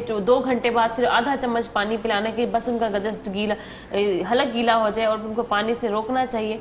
अगर पानी की क्वांटिटी से गुर्दे वॉश होते हैं तो फिर उन लोगों को तो ज़्यादा से ज़्यादा पिलाना चाहिए ताकि उनके गुर्दे जल्दी ठीक हो जाए। ये एक्चुअली मसला ये है कि जब ये बात डायलिसिस तक जाती है ना जी। तो सब मामला बहुत ज़्यादा क्रॉनिक हो चुके थे इंतहा पे हो जाए यानी गुर्दे आपके बिल्कुल जवाब दे चुके होते हैं यूरिटिक मामला बढ़ चुके होते हैं आपके ब्लड में इतना इन्फेक्शन हो जाता है कि आपका यूरिया एंड क्रिएटिनाइन जो है वो मेंटेन नहीं हो पा रहा होता। अच्छा गुर्दे के ऊपर 3-4 किस्म की नेट टाइप की झल्लियाँ होती हैं जी जी जिसके अंदर हमारा, मैं समझती हूँ 2 इंच का इतना सा हमारा गुर्दा होता है, इतना सा, जी, बिल्कुल इतना सही। इतना सा गुर्दा है हमारा, जी, जी। बड़े से बड़े इंसान का जो जितने हम हैं इतना सा हमारा गुर्दा है, उसके अंदर इतने पत्थर हो जाते हैं, अल्लाह माफ़ करे, कि इतना मुश्किल हो जाता है। उन झल्लियाँ जो होती हैं, जो हमें झल्ली, जो नेट टाइप की झल्ली होती है, वो जो हमें कवर्ड करती है, उसकी सेव करने के लिए हमें कौन से खाने क्या करना चाहिए। वो तो पानी से नहीं रुकेंगे, पानी तो खाली वो हमारी किडनी के लिए है। जो ऊपर की जो नेट है उसको सेव करने, क्योंकि जब सबसे पहले हमारी नेट गलती है तो फिर हमारी किडनी तक वो चीज़ें पहुँचती है ना। सही बात है। वो हाँ यूरेट्स वगैरह आपके जो उसका फ्लो बढ़ना शुरू हो जाता है। जी तो डाइट के हवाले से कह रही हैं आप? जी वही बताएं कि हम उस नेट को सेव करने के लिए क्या ऐसा खाएं। देखिए वेजिटेरियंस कुछ चीज़ें ऐसी हैं जैसे पालक वगैरह हैं, इसको अवॉइड करना है होगा जी आपको। पालक, हाँ पालक खानों का है, तो है मुझे। अदरक हमें खाना क्या चाहिए जिससे सेफ रहेंगी? खाने के लिए तो आपके बहुत सारी चीज़ें हैं। देखिए कुछ- फिर कुछ वही चीज़ें- बात, आप वही हाइजीनिक डाइट पे बात आ जाएगी, अच्छा क्योंकि खाने में बेअतदाली यही तो ला रही इन चीज़ों को। बरा मूंखे लॻे थो त मसइलो तमामु वॾो आहे। इलाही बीमारियूं जेके आहिनि से धोखो खाइण सां बि थींदियूं आहिनि। धोखो तव्हां न खाइजो कॾहिं बि, ऐं असुली शयूं खाओ, असुली माण्हुनि सां मिलो, ऐं भलनि सुठनि माण्हुनि सां कचहरी कयो। सो सुठा माण्हू असांजा अॼोके प्रोग्राम में आहिनि। रोशन साहिबु कहाणियूं लिखण जो सिलसिलो बि हले पियो, कहाणियूं बि लिखियूं आहिनि तव्हां, या ड्रामो को लिखियो अथव टीवी वी जे लाइ या स्टेज जे लाइ? इलाही महिनत करणी थी पवे। अच्छा, सो मां ॻाल्हि बड़ी साॻी आहे, हुन में डायलॉग रखणा आहिनि, हुन में किताब, ॻाल्हाइणो हा आहे। किताब छपियो, हुन जी हिकिड़ी कहाणीअ लाइ मूंखे प्रोड्यूसर चयो टीवी जे, पर मां कोन लिखी सघियसि। अच्छा अच्छा उन में ॿुधाइजे तो लेटी पियो हिते हिनखे हुन कंधो ॾिगरे ॾिठई, हुन सां हीअं कई हू कई, इहो सॼो तव्हांखे ख़बर आहे त लिखणो थो पए न। मां कोन करे सघियसि। सही सही सही सही थकल कमु आहे, माना थकाए इलाही थो, इलाही महिनत कई इलाही थकाए थो। अच्छा, कहाणी किताब तव्हांजो कहाणियुनि जो जी आहे? कहाणी जो किताब मुंहिंजो आहे, सोचनि जे सिलेब ते आहे, ऐं ॿियो मारवीअ मां मुंहिंजूं कहाणियूं जेके आहिनि असांजे मुआशिरे ते जेके मारवी मां त इहो औरतुनि ते ख़ासि तौर ते फोकस कयो अथव, मूंखे लॻे थो नाले में। हा लेडीज़ जे हवाले माना सां जदोजहद काफ़ी हुन में आहे। ॻाल्हियूं हुयूं। हा, हा। त तंहिं वक़्त में वरी असां इहे लीडर थी ॿाहिरि निकितासीं त तॾहिं घोड़ा पिट घणी कंदा हुआसीं, अच्छा। त वरी उन हवाले सां लिखियोसीं। बाक़ी औरतुनि जा त मसइला हर वक़्तु साॻिया आहिनि। औरत जेकॾहिं पाकिस्तान में थी रहे त बि सूर साॻिया आहिनि, अमेरिका में थी रहे तॾहिं बि सूर साॻिया आहिनि। मतिलबु थोरो नालो चेंज आहे या माहौल चेंज आहे। बाक़ी औरत खे अलाह साईं जेको आहे इस्लाम जे थ्रू हूं तव्हां छा थी सम्झो? असां वटि हिकिड़ो जुमिलो मशहूरु आहे त औरतुनि खे बराबरी जा हक़ ॾिना वेंदा आहिनि। हा भला केतिरा उन्हनि खे हक़ मिलणु घुरिजनि, तव्हां इनाम छा केतिरा करणु ॾिना घुरिजे, इहो ॿुधायो त कीअं माना इनखे सेव कयो उन जुमिले खे, त औरतुनि खे हक़ औरत आहिनि। जेका आहे न हिते मतिलबु शहरी औरत, उहो मतिलबु पंहिंजो गोड़ घमसान करे पंहिंजा हक़ वठी थी वञे, सभु पूरा न। असां मतिलबु जे शहरनि में बि रहूं था न, टीवीअ ते हिते वेही डिस्कस करियूं था न, तॾहिं बि जॾहिं असांजो मुड़ुसु शींहं जहिड़ी नज़र ॾिसे थो न, पोइ दॿिजी वेंदा आहियूं। हा जेकॾहिं असां तकरीरूं कंदा आहियूं त असांखे हक़ ॾियो। सो इहो त तमामु घणो परे जी ॻाल्हि आहे जो औरत खे हक़ मिलनि, पर वरी बि हिते जी जेका शहरी औरत आहे न, सा घटि तकलीफ़ूं ॾिसे थी ऐं कुझु पाण खे मञाए वञे थी। ॻोठ में त मुंहिंजे ख़्याल में त अञा ताईं असांजे औरतुनि खे ज़ुबान कान मिली आहे ॻाल्हाइण जे लाइ। मूंखे त ईअं लॻंदो आहे केतिरियूं जेको आहे सो मिल्कियत जे करे कारियूं करे मारियूं थी वञनि, त या पंहिंजी दुश्मनीअ जे करे असांजे ॼाण सुञाण में बि त भई कंहिं छोकिरे खे सां दुश्मनी आहे, वेर आहे हुनखे मारणो आहे त अची पंहिंजी पहिरीं भेण खे मारियो, माउ खे मारियो। माउनि खे नथी माफ़ी मिले, 60 साल माउनि जी माउ कारी थी थी मरे, इन खां पोइ कहिड़ो मतिलबु तालीम जो फुक़दान आहे हिते, तालीम जो फुक़दान आहे। आहे असांजी तरबियत जेका आहे असां चऊं था न त तरबियत औरत बि तरबियत कंदी, पर माहौल औरत खे हुजे न उहो तरबियत करे। असांजी औरत खे तमामु घणो दॿाए रखियो थो वञे। सो हालतूं इलाही संगीन आहिनि, तालीम ऐं तरबियत न संगीन त कोन आहिनि, पर वक़्तु लॻंदो, ख़ासि करे इंटीरियर में वक़्तु लॻंदो। उन ॾींहुं जे तव्हां ॿुधायो पिया, तव्हांजी ॻाल्हि मां तनक़ीद थो रिमाइंड थी करणु चाहियां त शहर जी जेकी माण्हू जेके आहिनि ॻोठनि जी मंझि शादी करणु इलाही पसंदि कंदा आहिनि, त उन्हनि खे घर अची मानी मिलंदी आहे, उन्हनि खे जीअं मोड़े तीअं मुड़ी में। शहर जी माई हिकु वक़्तु चवंदी आहे मां कोन थी पचायां, वञी होटल तां वठी अचो। अच्छा, औरतुनि खे सिर्फ़ु पंहिंजनि फर्ज़नि जी यादगिरी तमामु घणी ॾियारी वञे थी, उनजे हक़नि जी केर बि ॻाल्हि कोन कंदो आहे। असांजे जेके मौलवी साहिबान बि जॾहिं ॻाल्हाईंदा आहिनि, औरत जे टॉपिक ते त चवंदा आहिनि त बसि भला माई हीअ जेका फलाणी हीअं कयो न त सिधी जहन्नम में वेंदी। ऐं मैडम, ऐं हिकिड़ी तॾहिं ॿी पुछां थी त भई मर्द जेके कनि था शयूं उहे कहिड़ी ॻाल्हि जे करे जहन्नम में वेंदा? औरत त हर ॻाल्हि ते जन्म में थी वञे, जहन्नुम में आहे, बिल्कुलु ई एतिरो असांजा डिॼारियो वालिदैन थो बि वञे। ॾिसो। हालांकि असांजे इस्लाम असांखे एतिरो कोन डिॼारियो आहे। न न, असांजो इस्लाम सफ़ा सफ़ा असांजे easy आहे, पेरनि में इलाही आसान जन्नत आहे। ॾिनी अथसि, अञा ॿियो छा ॾे? बिल्कुलु। ऐं असांजा वालिदैन ॾिसो कहिड़े बि हाल में न्याणी वक़्तु गुज़ारे थी उनखे बेचारे उनखे सपोर्ट करणु चए, चलो ठीकु आहे 8 ॾींहं 2 महीना तव्हां पाण वटि विहारे उन जा मसला हल करे पोइ तव्हां उनखे मोकिलियो। रहंदो चवंदा आहिनि हाणे धीउ तुंहिंजो घर उहो ई आहे, तोखे बसि हाणे इहो जीअं बि त बसि इहा ई तुंहिंजी ज़िंदगी आहे, तोखे गुज़ारो हाणे करिणो हिकिड़ो नज़म लिखियो, उन में मुंहिंजो इहो ई ख़्यालु हो त भई जॾहिं माइट नंढपण खां वठी ॿुधाइनि था त पढ़ाई पढ़ाई, वरी जॾहिं मुड़ुस वटि वञे त उहो चवे थो त उन सां ॻाल्हाए थो त ग़लति ॻाल्हि कई आहे, मुंहिंजी ॻाल्हि मञ, त हुनखे चवंदो आहे त चुप करे वेही रह, हिकिड़े लफ़्ज़ जा हिकिड़े अल्फाज़ या तोखे 3 अल्फाज़नि जी तुंहिंजी औकात आहे, तुंहिंजी औकात कहिड़ी आहे? हिकिड़ो लफ़्ज़ मां 3 दफ़ा चवंदसि तूं घर खां बेघर थी वेंदी। पोइ वरी मां उन में आख़िर में इहो लिखियो त भई मां जेको आहियां सो मां जॾहिं चवंदो ही डोली हितां थी वञे त तुंहिंजो जनाज़ो मुड़ुस वटां निकिरंदो, तंहिंजे करे मां पंहिंजे जनाज़े जे इंतज़ार में आहियां त जीअं त मां क़बर में वञा मूंखे मुंहिंजो घर मिले जितां मूंखे को कढी न सघे, को मूंखे डेॼारे न सघे, छोको मां सॼी ज़िंदगी इन ख़ौफ़ में थी गुज़ारियां त मां एतिरे अहिड़ी का ॻाल्हि न करियां जो मूंखे मारियो वञे या मूंखे घर मां धिकालियो वञे। वॾो डीपली लिखियो अथव त हिकिड़ो घर मिले जितां कोई कढी न सघे, कढी न सघे। मूं फेसबुक ते रखियो, इलाही माण्हुनि पसंदि कयो, नंढड़ी नज़म आहे पर इहो छा उन जो थीम इहो ई आहे त जेके असां वटि इहे शयूं थियनि थियूं नंढड़ियूं ॿारड़ियूं ही हू असां वटि मतिलबु न आहे, सेंस न आहे न। भला अॼुकल्ह उहो अदब न रहियो आहे, उहो हया न रहियो आहे, उहा मोहबत न रही आहे, उनजो छा रीज़न आहे? भला पढ़ियल लिखियल बि आहियूं पाण, पर पंहिंजा जेकी ॿार आहिनि या पाण जेके नौजवान नसुल आहे असांखे वॾनि खे चरियो सम्झे थो। असांजूं टीवी जेके पार्ट प्ले कनि पियूं, पहिरीं टीवी हूंदी हुई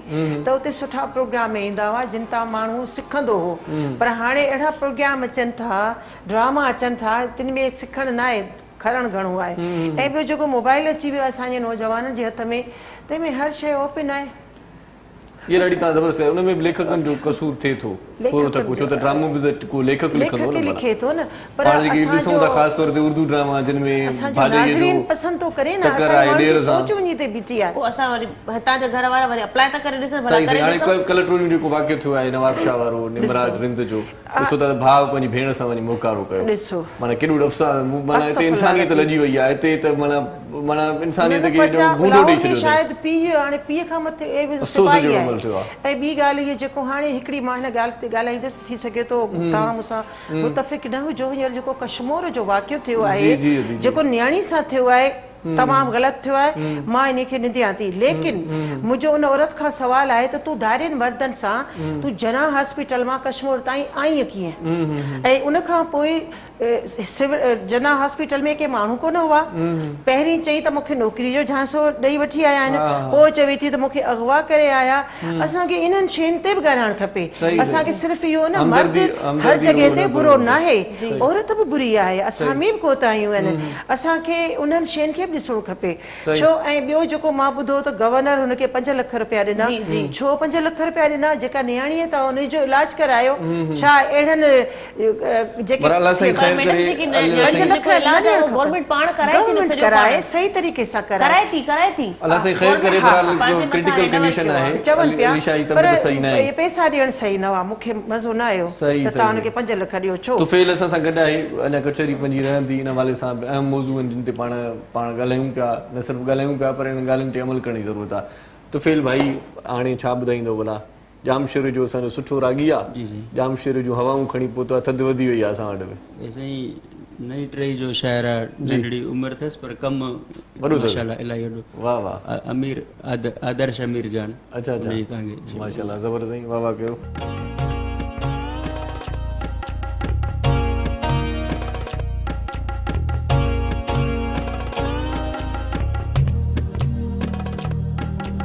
सांवरी तुंहिंजे गलनि ते ज़िंदगी मुंहिंजी खुटे, सांवरी तुंहिंजे गलनि ते ज़िंदगी मुंहिंजी खुटे, तुंहिंजे पेरनि जे घसनि ते ज़िंदगी मुंहिंजी खुटे, तुंहिंजे पेरनि जे गसन ते ज़िंदगी मुंहिंजी खुटे सांवरी तुंहिंजे गलनि ते ज़िंदगी मुंहिंजी खुटे सांवरी तुंहिंजे गलनि ते ज़िंदगी मुंहिंजी खुटे तुंहिंजे पेरनि जे गसन ते ज़िंदगी मुंहिंजी खुटे तुंहिंजे पेरनि जे गसन ते ज़िंदगी मुंहिंजी खुटे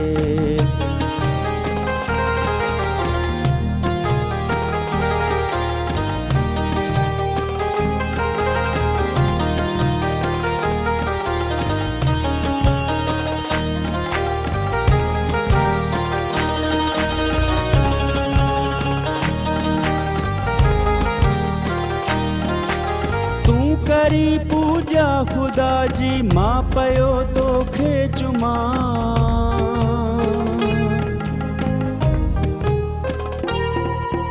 तूं करी पूजा खुदा जी मां पयो तोखे चुमा तूं करी पूजा खुदा जी मां पयो तोखे चुमा बस ये तुझे जपन ते ज़िंदगी मुंहिंजी खुटे बस ये तुझे जपन ते ज़िंदगी मुंहिंजी खुटे तुंहिंजे पेरनि जे गसन ते ज़िंदगी मुंहिंजी खुटे तुंहिंजे पेरनि जे गसन ते ज़िंदगी मुंहिंजी खुटे सांवरी तुंहिंजे गलनि ते ज़िंदगी मुंहिंजी खुटे तुंहिंजे पेरनि जे गसन ते ज़िंदगी मुंहिंजी खुटे तुंहिंजे पेरनि जे गसन ते ज़िंदगी मुंहिंजी खुटे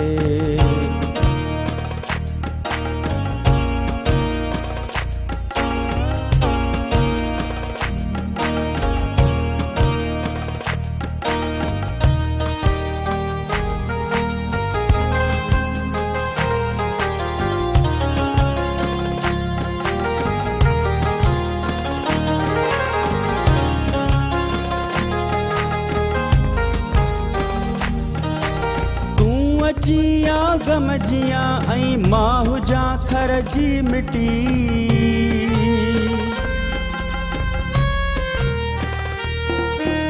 तूं अचिया गम जिया ऐं मां हुजां थर जी मिटी तूं हुजिया गम जिया ऐं मां हुजां थर जी मिटी तूं वसी मुंहिंजे बदन ते ज़िंदगी मुंहिंजी खुटे तूं वसी मुंहिंजे बदन ते ज़िंदगी मुंहिंजी खुटे तुंहिंजे पेरनि जे गसन ते ज़िंदगी मुंहिंजी खुटे तुंहिंजे पेरनि जे गसन ते ज़िंदगी मुंहिंजी खुटे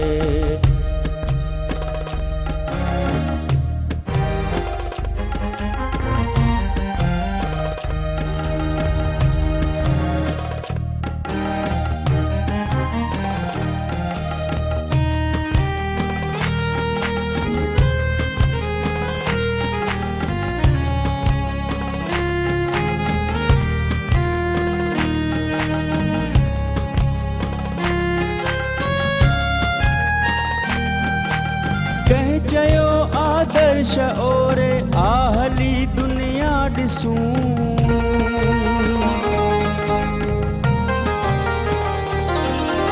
कंहिं चयो आदर्श ओरे आहली दुनिया ॾिसूं कंहिं चयो आदर्श ओरे आहली दुनिया ॾिसूं मूं चयो मुंहिंजे वतन ते ज़िंदगी मुंहिंजी खुटे मूं चयो मुंहिंजे वतन ते ज़िंदगी मुंहिंजी खुटे तुंहिंजे पेरनि जे गसन ते ज़िंदगी मुंहिंजी खुटे तुंहिंजे पेरनि जे गसन ते ज़िंदगी मुंहिंजी खुटे सांवरी तुंहिंजे गलनि ते ज़िंदगी मुंहिंजी खुटे सांवरी तुंहिंजे गलनि ते ज़िंदगी मुंहिंजी खुटे तुंहिंजे पेरनि जे गसन ते ज़िंदगी मुंहिंजी खुटे तुंहिंजे पेरनि जे गसन ते ज़िंदगी मुंहिंजी खुटे ज़िंदगी मुंहिंजी खुटे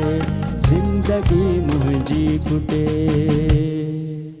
जी नाज़रीन, ख़ूबसूरत ट्रैक तव्हां ॿुधो इन ट्रैक खे एंजॉय कयो अञा बि तव्हांखे खोड़ सारी गुफ़्तगू असां तव्हां सां कंदासीं पर हाणे वक़्तु थियो हिकिड़े नंढड़े कमर्शियल ब्रेक जो ब्रेक खां पोइ जल्द वापसि था अचूं ॾिसंदा रहो पंहिंजो प्रोग्राम सलाम सिंध शहानी है अमन जोड़े पैगाम मुझे सिंध के सलाम सलाम सिंध शहानी है अमन जोड़े पैगाम मुझे सिंध के सलाम सलाम सिंध जी सलाम सिंध में एक भेरो वरी तव्हांखे भलीकार चऊं था ऐं भलीकार चवण सां गॾो गॾु ॾाढी ख़ूबसूरत शाइरी आहे मोहतरमा बेनज़ीर भुट्टो साहिबा ते ऐं मेमन रोशन तबस्सुम साहिबा इहा शाइरी कई आहे रोशन तबस्सुम साहिबा जो नालो जॾहिं आउं खणां थो त मूंखे सिंध जी तमामु वॾी आर्टिस्ट तमामु वॾी अदाकारा रोशन अता साहिबा बि यादि अचे थी अलाह साईं हुनखे जन्नतुल फिरदौस में आला मक़ाम अता फरमायो हूंदो सो बिल्कुलु ॾिसण में बि उन जहिड़ी आहे ऐं तबियतनि बि उन जहिड़ी आहे माशाअल्लाह अॼु असां सां गॾु आहे ऐं उनजी शाइरी आहे त अज़ीम औरतुनि जी अज़मत जो कसम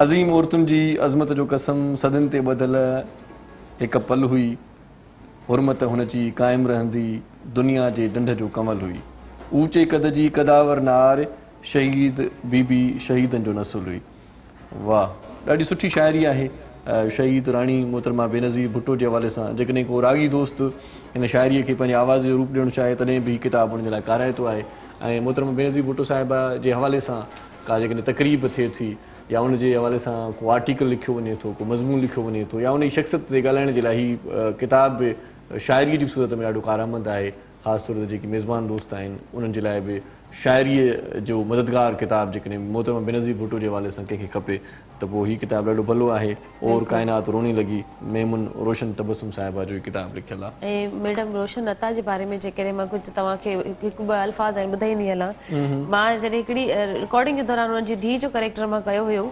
उनजी हिकिड़ी वॾी ख़ासि ॻाल्हि हुई जेको उन्हनि सां मोहबत सां पेश ईंदो हुयो त उन ते सदके क़ुर्बान वारी वेंदियूं हुयूं ऐं जेकॾहिं कोई थोरो बि उनखे तंग कंदो हुयो त उन्हनि में त उनखां दुश्मन उनजो वॾे में वॾो कोई न आहे एतिरी मतिलबु कावड़ जूं हुयूं सख़्तु हुयूं चवण जो मक़सदु इन इहो आहे तव्हांजी तबियत बि ईअं आहे या न आहे तव्हांजी कावड़ एतिरी आहे उन्हनि सां तव्हां कमु अच्छा हा बसि उहो ई पोइ घणी कावड़ खे कंट्रोल कीअं कंदा आहियो उहो ई तमामु घटि ईंदी आहे छो त मां घर में सभिनी खां माठियुनि जी वॾी तबियत लॻी थी मां पंहिंजे भाउरनि भेणनि में बि वॾी त पोइ उन जे करे बर्दाश्त इलाही रखणी पवंदी आहे वॾी भेनरुनि सां इहो ई अलाए घणा माण्हू कावड़ में नुक़सान कंदा आहिनि टीवी बनी छॾींदा आहिनि मोबाइल उछली छॾींदा आहिनि एॾी कावड़ नाहे पर ज़ाहिरी ॻाल्हि आहे सभु इंसान आहियूं आख़िर केतिरी बर्दाश्त करे करे तमामु मूंखे जेको कूड़ माण्हू ॻाल्हाईंदो आहे न पोइ उते कावड़ ईंदी आहे बराले कॉलर बि असां सां गॾु आहे जेकॾहिं टाइम ते कॉल न वठंदासीं त कावड़ में उहो न अची वञे सो अस्सलाम वालेकुम हेलो अस्सलाम वालेकुम वालेकुम सलाम साईं केरु पिया ॻाल्हायो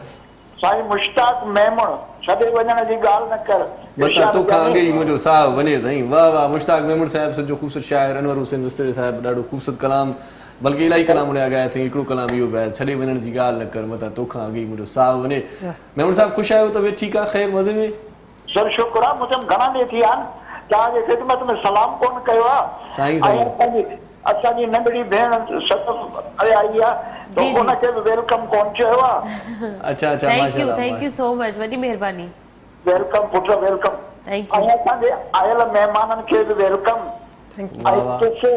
तुफेल भलाई तमामु सुठो फनकार ऐं साईं प्रोड्यूसर साहब तव्हांजे डायरेक्टर साहब जा लख थोरा साईं साईं असांजे दोस्तनि खे असांजे सुठनि फनकारनि खे अलाए कीअं था ॻोल्हे वठी अचनि वॾी महिनत उन्हनि जी ज़ाहिर थिए पई बिल्कुलु साईं बिल्कुलु बिल्कुलु असांजी ख़ुशबख़्ती आहे जो प्रोग्राम जो हिसो थींदा आहिनि सुठा फनकार ओवरऑल प्रोग्राम ॾाढो सुठो तव्हांखे लॻे थो मां सम्झी वियुसि पर को नई का कविता ॿुधायो का नई शाइरी ॿुधायो पंहिंजे आवाज़ में पंहिंजे अंदाज़ में त ख़ुशी थींदी मूंखे बि मुंहिंजा सोना इहे हिकिड़ी सिट यादि अचे पई हिन ॾींहंनि जे हवाले सां जी साईं जी उहा आहे वाई फार्म में जी साईं जी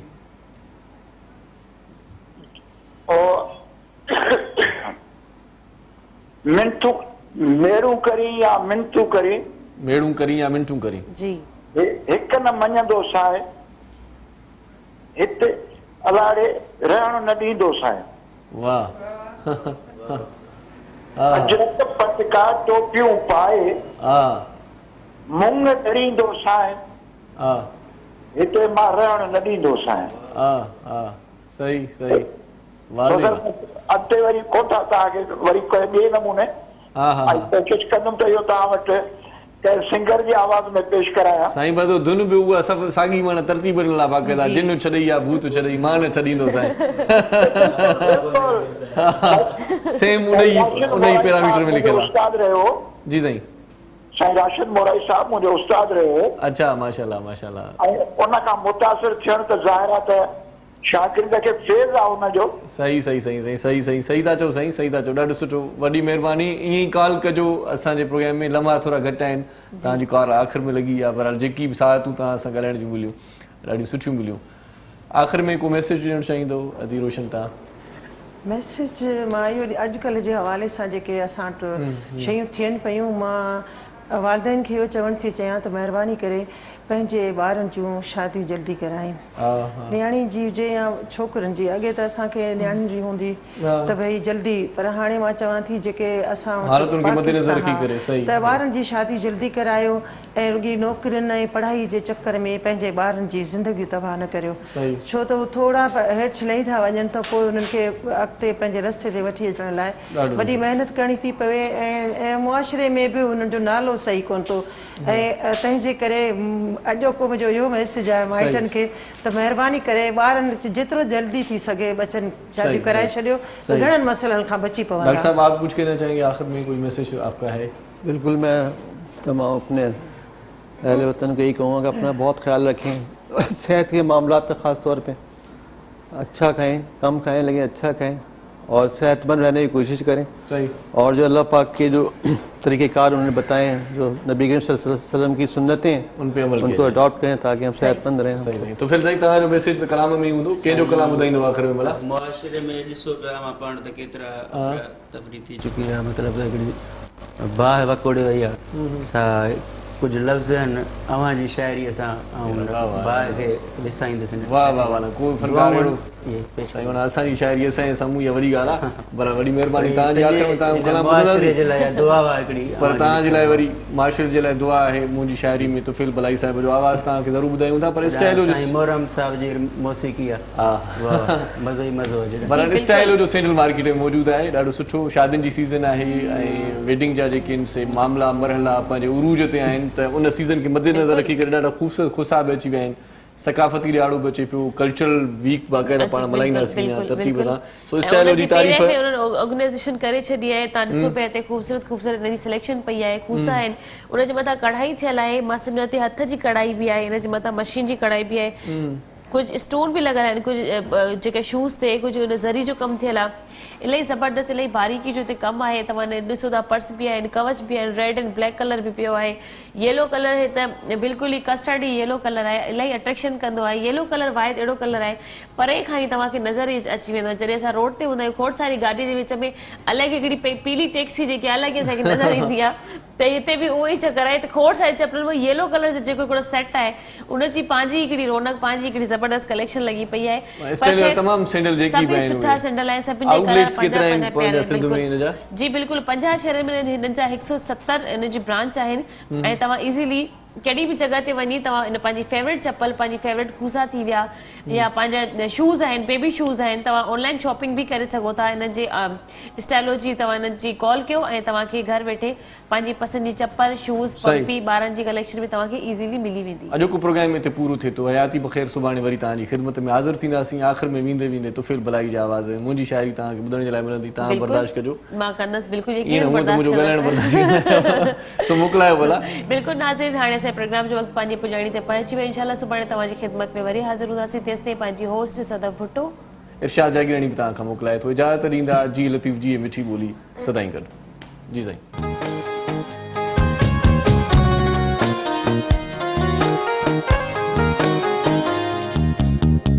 सदाई साण मुझ दुआऊं थई सदाई साण मुझ दुआऊं थई सदाई साण मुझ दुआऊं थई मोहबतूं माण मुझ दुआऊं थई मोहबतूं माण मुझ दुआऊं थई सदाई साण मुझ दुआऊं थई सदाई साण मुझ दुआऊं थई।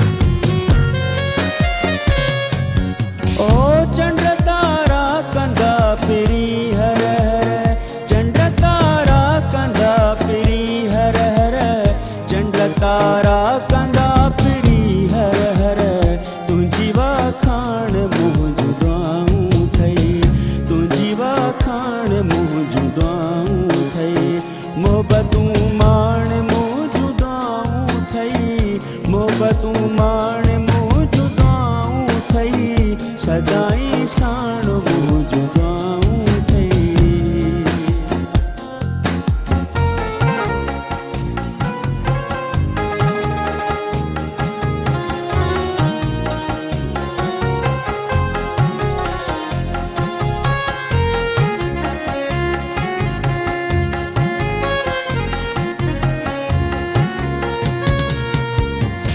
सुहावारन जो हर जमाने में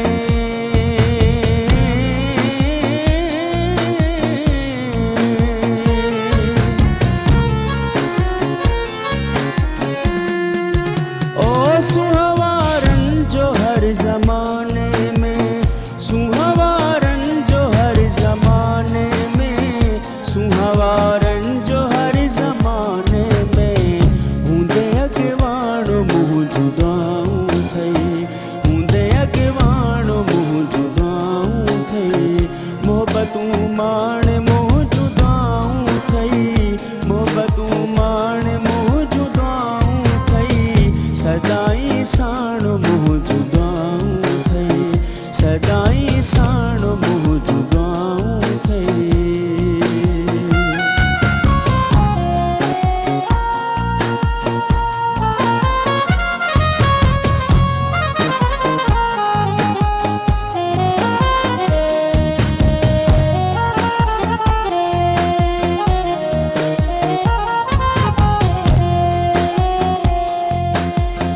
सुख सारा विरहाए मोकिल जा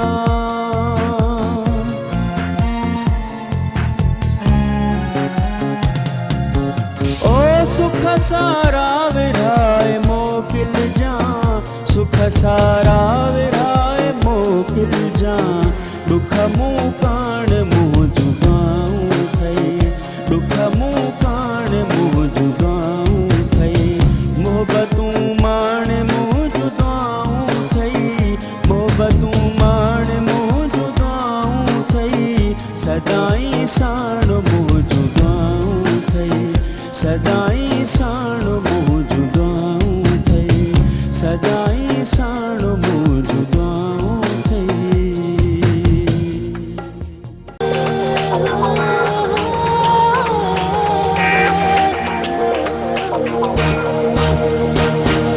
सुबह सुबह जो पखी अखेर मां उडरे थो हरी नारी रब खे संभाले निकिरे थो हिन सरज़मीन सिंध ते जीअं सजो घुरे थो खुशहाली ऐं अमन जो पैगाम